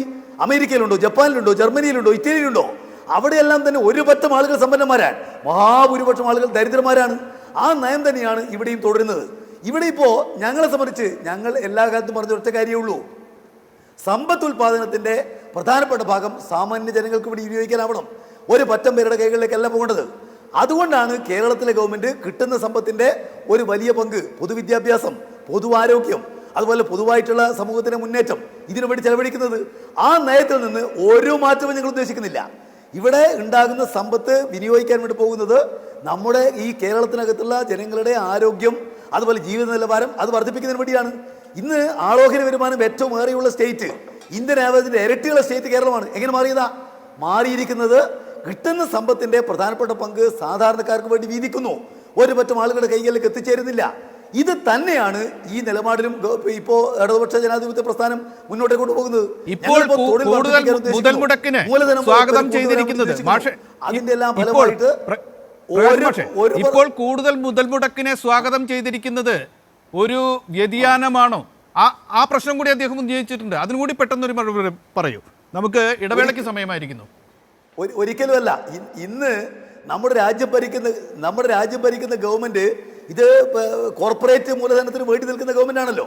അപ്പോൾ കോർപ്പറേറ്റ് മൂലധനത്തിന് വേണ്ടി നിൽക്കുന്ന ഗവൺമെന്റിൽ നിന്ന് ഈ കേരളത്തിലേക്ക് മൂലധനം കൊണ്ടുവന്ന് ഇവിടെയുള്ള ജനങ്ങൾക്ക് ജോലിയും അവരുടെ സാമൂഹിക വികാസം ഉണ്ടാക്കാൻ വേണ്ടി പറ്റാവുന്ന മാർഗങ്ങളെയാണ് ഞങ്ങൾ ഇന്ന് ഉപയോഗിക്കുന്നത്. ഇവിടെ സമ്പത്ത് ഉൽപാദനം എന്ന് പറയുന്നത് മൂലധനം വഴി മാത്രമേ സാധ്യമാവുകയുള്ളൂ. കേരളത്തിലാവട്ടെ നമുക്ക് ഏറ്റവും പ്രധാനപ്പെട്ട മാനവശേഷിയുണ്ട്. ഈ മാനവശേഷി അന്യ രാജ്യങ്ങളിലെയും അന്യ സംസ്ഥാനങ്ങളിലെയും മൂലധനത്തിന് മേലെ വർക്ക് ചെയ്യേണ്ടി വരുന്നു. അതിനു പകരം അത് ഇവിടെ തന്നെ വർക്ക് ചെയ്ത് അതിൽ നിന്നുണ്ടാകുന്ന സമ്പത്തിനെ കേരളത്തിന് വേണ്ടി എങ്ങനെ വിനിയോഗിക്കാം?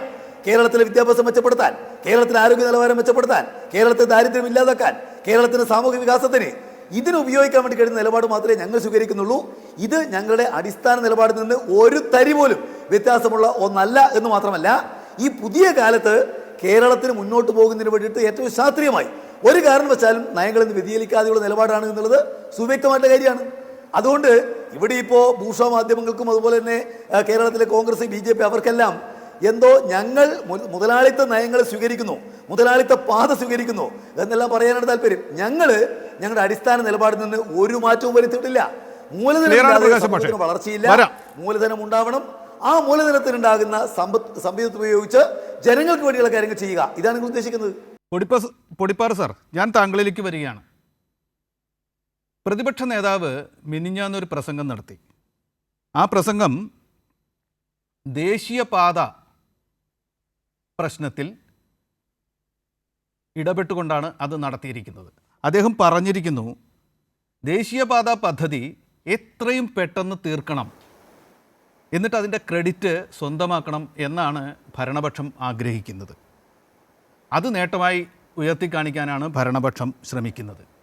അതിനിടെ ദേശീയപാതയ്ക്കെതിരെ ഉയരുന്ന വിമർശനങ്ങളൊന്നും ശ്രദ്ധിക്കുന്നില്ല. ഞങ്ങളെക്കൊണ്ട് ദേശീയപാതയുടെ പണി തടയിപ്പിക്കരുത്, പ്രശ്നങ്ങൾ കേൾക്കണം. പ്രശ്നങ്ങളുണ്ടെങ്കിൽ അത് ഉയർത്തേണ്ട ആളാണ് പ്രതിപക്ഷ നേതാവ്. ദേശീയപാതയിൽ അതിൻ്റെ രീതിയിൽ വിമർശനങ്ങളുണ്ടെങ്കിൽ അത് ഉയർത്തേണ്ട ആളാണ്. പക്ഷേ പണി തടയിക്കരുത് ഞങ്ങളെക്കൊണ്ട് എന്ന് പറഞ്ഞാൽ പണി തടയിക്കും എന്നാണല്ലോ അർത്ഥം. CPIM വലതുപക്ഷത്തേക്ക് വ്യതിയാനമുണ്ടായെങ്കിൽ, ഞങ്ങളാണ് ഇടതുപക്ഷം എന്ന് അവകാശപ്പെടുന്നുണ്ടെങ്കിൽ, ഇടതുപക്ഷത്തിൻ്റെ മുദ്രാവാക്യങ്ങൾ, അവരിട്ടുകളഞ്ഞ മുദ്രാവാക്യങ്ങൾ ഏറ്റെടുത്ത് മുന്നോട്ട് പോവുകയല്ലേ വേണ്ടത്?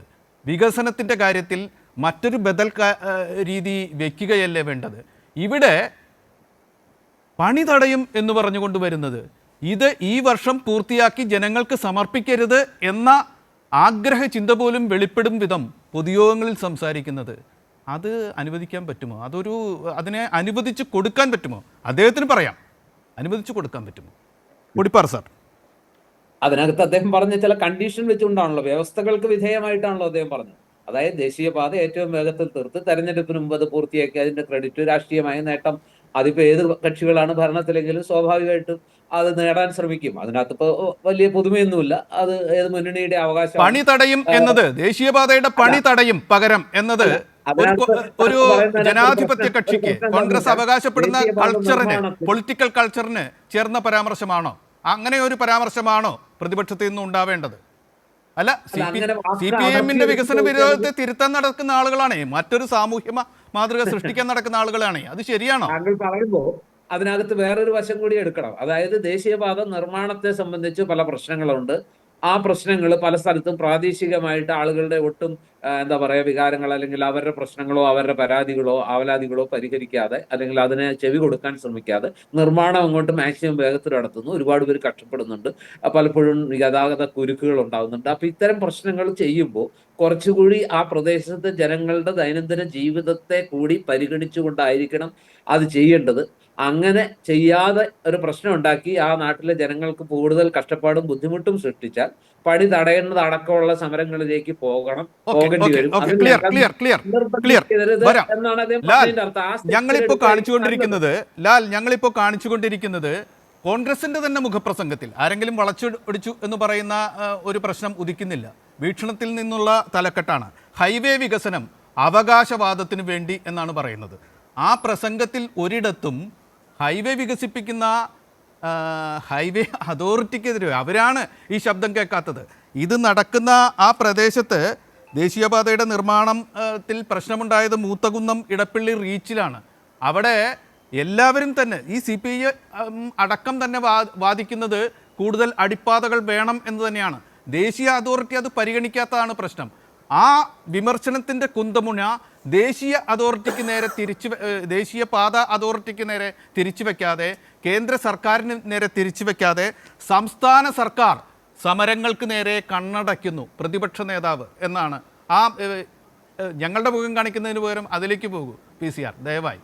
അതിൻ്റെ തലക്കെട്ട് തന്നെ സംസ്ഥാന സർക്കാർ സമരങ്ങൾക്ക് നേരെ കണ്ണടയ്ക്കുന്നു. ഈ സമരത്തിന് നേരെ തുറക്കേണ്ട കണ്ണ് കേന്ദ്രത്തിൻ്റേതാണ്, കേന്ദ്രത്തിൻ്റെ ഏജൻസിയായ ദേശീയപാത അതോറിറ്റിയുടേതാണ്, അവരുടെ കരാർ ഏറ്റെടുത്ത കരാർ കമ്പനിയുടേതാണ് എന്ന് പറഞ്ഞുകൊണ്ട് അതിന് അനുസരണമായൊരു നിലപാട് സംസ്ഥാന സർക്കാർ എടുക്കണമെന്നല്ല പറയേണ്ടത്. സംസ്ഥാന സർക്കാരിൻ്റെ ആളുകളും ഇതേ ആവശ്യം ഉന്നയിച്ചുകൊണ്ട് സമരത്തിലോ സമ്മർദ്ദത്തിലോ ആണ്. അവരോടൊത്ത് കൈകേർത്ത് നിൽക്കാം എന്നല്ല, അവിടെ കൊണ്ടുവരാൻ ശ്രമിക്കുന്നത് ഭരണപക്ഷത്തെയാണ് പ്രതിക്കൂട്ടിൽ കൊണ്ടുവരാൻ ശ്രമിക്കുന്നത്. മാത്രവുമല്ല, അത് വികസന വിരുദ്ധം എന്ന് അവർ ആരോപിച്ചു വന്ന സ്വന്തം ഭൂതകാലത്തെ മറന്നുകൊണ്ടുള്ളൊരു പരാമർശം കൂടി ആയി മാറുന്നു. ലാൽ, ഇതല്ലേ സത്യത്തിൽ വിമർശനങ്ങളുടെ അടിയിലുള്ളത്? നിങ്ങൾ ക്രെഡിറ്റ് എടുക്കും എന്നുള്ള ആ ഒരു തോന്നലല്ലേ വിമർശനത്തിൻ്റെ അടിയിലുള്ളത്? ലാൽ, നോക്കൂ, കേരളത്തിലെ ട്രിവാൻഡ്രം തൊട്ട് ഈ പറയുന്ന കൊച്ചി വരെയുള്ള ഈ സ്ട്രെച്ചിൽ യഥാർത്ഥത്തിൽ നാഷണൽ ഹൈവേയുടെ എക്സ്പാൻഷനുമായി ബന്ധപ്പെട്ട് ഒരുപാട് ബുദ്ധിമുട്ടുകളുണ്ട്. ഇല്ലെന്നൊന്നും ഞാൻ പറയുന്നില്ല, കാര്യം ഞാനതൊരു ഫ്രീക്വൻ്റ്ലി ട്രാവൽ ചെയ്യുന്ന ഒരാളാണ്. പക്ഷേ ഇത് ഇന്നലെ തുടങ്ങിയതല്ല, ഈ തെരഞ്ഞെടുപ്പുമായി ബന്ധപ്പെട്ട് മാത്രം തുടങ്ങിയതല്ല.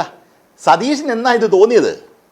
സതീശൻ ഇന്നലെയല്ലേ തോന്നിയത്? കാര്യം എന്നറിയോ, കനകോലുവിൻ്റെ റിപ്പോർട്ട് അനുസരിച്ച് ഇവർ തോക്കുമെന്ന് പറഞ്ഞപ്പോഴാണ് ഇവർക്ക് ഇതൊക്കെ ഈ ആദി കയറി എന്നുള്ളതാണ് ഇവിടുത്തെ പ്രശ്നം. അല്ലാതെ ഈ പറയുന്ന ജനങ്ങളുടെ പ്രശ്നം പഠിച്ച് എന്നാൽ ഈ കാര്യക്ഷമമായി ഇവരുടെ പ്രശ്നത്തിന് ഇടപെട്ട് ഒരു സൊല്യൂഷൻ കണ്ടെത്തിയേക്കാമെന്നുള്ള പ്രതിപക്ഷ നേതാവിൻ്റെ കണ്ടെത്തലും അതിനനുസരിച്ചുള്ള ഇടപെടലും അല്ലല്ലോ ഇവിടെ നടന്നിരിക്കുന്നത്. ഇവരെ സംബന്ധിച്ചിടത്തോളം ഇതൊന്നും ഒരു പ്രശ്നമേ അല്ല. ഈ പ്രശ്നം ഇന്നലെ കൊണ്ട് മിനിഞ്ഞാന്നുകൊണ്ട് അതിൽ ഒരു വർഷം മുമ്പുണ്ട് ഈ പ്രശ്നം ഒരു വർഷം മുമ്പ് ഇവർ അറിഞ്ഞില്ലേ? ഇത് ഞാൻ പറയുന്നത് ഇവരെ സംബന്ധിച്ചിടത്തോളം തെരഞ്ഞെടുപ്പ് രാഷ്ട്രീയത്തിൽ കേരള സംസ്ഥാനത്തിനെതിരെ വെക്കാൻ ഒരു ആയുധം മാത്രമാണ്. ജനം മണ്ടന്മാരൊന്നുമല്ല ചന്ദ്രേട്ടാ, അവർക്ക് കൃത്യമായ കാര്യം മനസ്സിലാവും. ഈ പറയുന്ന പ്രതിപക്ഷം ഇതിനു മുമ്പ് രമേശ് ചെന്നിത്തല എന്തെല്ലാം കാര്യങ്ങൾ കഴിഞ്ഞ സർക്കാരിനെതിരെ സംസാരിച്ചു, എല്ലാം ബാക്ക് ഫയർ ചെയ്തില്ലേ? കാര്യം ജനങ്ങൾ വെറും മണ്ടന്മാരാണെന്നും ഇതൊന്നും മനസ്സിലാകത്തില്ലെന്നും ഞങ്ങളുടെ വലിയ രാഷ്ട്രീയ തന്ത്രമാണെന്നും ഇതെന്നും ഇവർ പറയുന്നതാണ് വിശ്വസിക്കുന്നതെന്നൊക്കെ പറഞ്ഞ് ഇവർക്ക് ഇങ്ങനെ ഈ പറഞ്ഞ രീതിയിൽ മൂഢ സ്വർഗത്തിൽ ഇരിക്കാം എന്നുള്ളതല്ലാതെ I am very confident about the people of the state. കാര്യം എന്നറിയോ, അവരിതൊക്കെ കാണുന്നുണ്ട്, കേൾക്കുന്നുണ്ട്, എന്താണ് നടക്കുന്നതെന്നും ഇവരുടെ ഉദ്ദേശം ഇവരുടെ ഉദ്ദേശം എന്ന് പറയുന്നത് ഒരിക്കലും ഇത് നന്നാക്കുക എന്നുള്ളതല്ല, അല്ലെങ്കിൽ ഈ പ്രശ്നം പരിഹരിക്കുക എന്നുള്ളതല്ല. അവരെ സംബന്ധിച്ചിടത്തോളം സംസ്ഥാന സർക്കാർ എന്ന് വീണ്ടും എടുത്തു പറയുക എന്നുള്ള ലക്ഷ്യത്തോടു കൂടി മാത്രം പ്രവർത്തിക്കുന്ന ഒരു യൂണിറ്റായി യഥാർത്ഥത്തിൽ കോൺഗ്രസ് പാർട്ടി, മുസ്ലിം ലീഗും ഒക്കെ മാറിക്കഴിഞ്ഞിരിക്കുന്നു. ഈ പറയുന്ന എന്നുള്ള അവസ്ഥയിലേക്ക് ജനം തന്നെ ഇവരെ കുറിച്ച് ചിന്തിക്കുന്നുണ്ട്. പ്രകാശം മാഷേ, കനകോലുവിൻ്റെ ക്യാപ്സ്യൂൾ അനുസരിച്ചാണ് കാര്യങ്ങൾ നടക്കുന്നത്. അങ്ങനെയാണെങ്കിൽ ഈ CPIM-ൻ്റെ സംസ്ഥാന സമ്മേളനത്തിൽ വരുന്ന കാര്യങ്ങളെ പ്രതിപക്ഷത്തിന് വിമർശിക്കാം. പക്ഷേ അത് ഇടതുകൂടി ഓവർടേക്ക് ചെയ്യാനുള്ളൊരു ശ്രമം, ഇടതുപക്ഷത്തുകൂടി ഓവർടേക്ക് ചെയ്യാനുള്ളൊരു ശ്രമമായിട്ടല്ലേ? നിങ്ങൾ ഇടതുപക്ഷ നയം കളഞ്ഞു, ഞങ്ങളിതാ ഇടതുപക്ഷമായി വരുന്നു എന്ന് പറയുകയും തീവ്ര വലതുപക്ഷ നയങ്ങൾ തന്നെ പിന്തുടരുകയും ചെയ്യുന്ന ഒരു രാഷ്ട്രീയ കാഴ്ചയല്ലേ കേരളം കണ്ടുകൊണ്ടിരിക്കുന്നത്? ഈ ചർച്ച സമാപിപ്പിക്കാൻ വേണ്ടി, ജനങ്ങൾക്ക് ഒരു ആശയ വ്യക്തത കൊടുക്കുന്നതിന് വേണ്ടി പ്രകാശൻ മാഷ എങ്ങനെ ഇത് ഉപസംഹരിക്കും?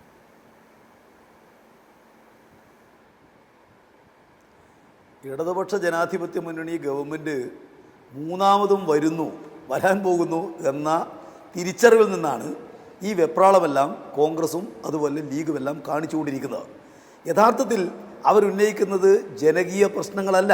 ഇപ്പോൾ കേരളത്തിൻ്റെ വികസനവുമായി ബന്ധപ്പെട്ടുകൊണ്ട് ഏതു കാര്യത്തെയാണ് അനുകൂലിക്കാൻ ഇതുവരെ ഈ കഴിഞ്ഞ 8 വർഷക്കാലം അവർ മുന്നോട്ടേക്ക് വന്നിട്ടുള്ളത്?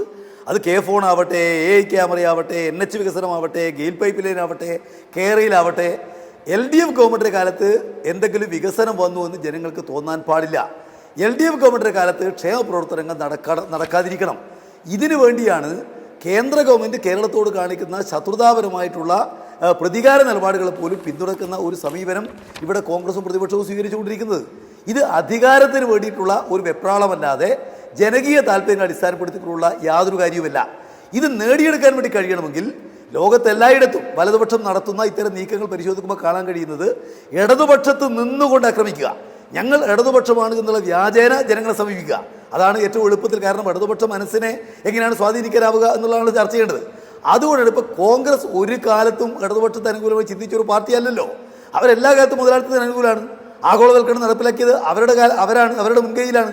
അപ്പോൾ ഒരു ബദൽ ഇന്ത്യ രാജ്യത്ത് മുന്നോട്ടേക്ക് വെക്കുന്ന നേരത്തെയുള്ള നരസിംഹറാവു ഗവൺമെൻറ്റിൻ്റെ കാലം മുതൽ ഇങ്ങോട്ട് ഇപ്പോൾ BJP ഗവൺമെൻറ്റിൻ്റെ കാലം വരെയുള്ള സന്ദർഭങ്ങളിൽ ഒരു ബദലിന് വേണ്ടിയിട്ട് പോരടിക്കുന്ന, ബദൽ നയങ്ങൾ മുന്നോട്ടേക്ക് വെക്കുന്ന ഗവൺമെൻറ്റിനെ ഞങ്ങളാണ് ഇടതുപക്ഷം എന്ന് തെറ്റായി വ്യാഖ്യാനിക്കാൻ വേണ്ടി കഴിയത്തക്ക രൂപത്തിൽ ഇടതുപക്ഷത്ത് നിന്നുകൊണ്ട് ആക്രമിക്കുക. അതിന് ഇന്ത്യയിൽ ഒരു സംസ്ഥാനത്തുമില്ലാത്ത രൂപത്തിൽ ഈ കേരളത്തിലെ മുഖ്യധാര മാധ്യമങ്ങളുടെ സമ്പൂർണ്ണ പിന്തുണ ഉണ്ടാവുക. ഇതാണ് കേരളത്തിൽ നടന്നുകൊണ്ടിരിക്കുന്നത്. എന്നാൽ സ്വന്തം ജീവിതം കൊണ്ട് ഇതെല്ലാം അനുഭവിച്ചറിയുന്ന മലയാളിക്ക് അവർ ഏത് രാഷ്ട്രീയക്കാരാവട്ടെ കേരളത്തിൻ്റെ സമീപകാല മുന്നേറ്റത്തിൽ ഇടതുപക്ഷ ജനാധിപത്യ പ്രസ്ഥാനം ഉണ്ടാക്കിയിട്ടുള്ള മുന്നേറ്റം കഴിഞ്ഞ 8 കൊല്ലക്കാലമായിട്ട് LDFൻ്റെ ഗവൺമെൻറ് പിണറായി വിജയൻ്റെ നേതൃത്വത്തിൽ ഉണ്ടാക്കിക്കൊണ്ടിരിക്കുന്ന വലിയ മുന്നേറ്റം ഇത് കൃത്യമായിട്ട് അനുഭവവേദ്യമാണ്. അതുകൊണ്ടാണ് 5 കൊല്ലക്കാലം കഴിഞ്ഞിട്ട് ഈ നിലക്കെല്ലാം നമ്മൾ ഒരുപാട് ശ്രമങ്ങൾ നടത്തിയിട്ടും ഒരു 2ാം ഊഴം ചരിത്രത്തിൽ ആദ്യമായിട്ട് LDFൻ്റെ ഗവൺമെൻറ് കിട്ടിയിരിക്കുന്നത്. ഒരു സംശയം ഉണ്ടാവേണ്ട കാര്യമില്ല.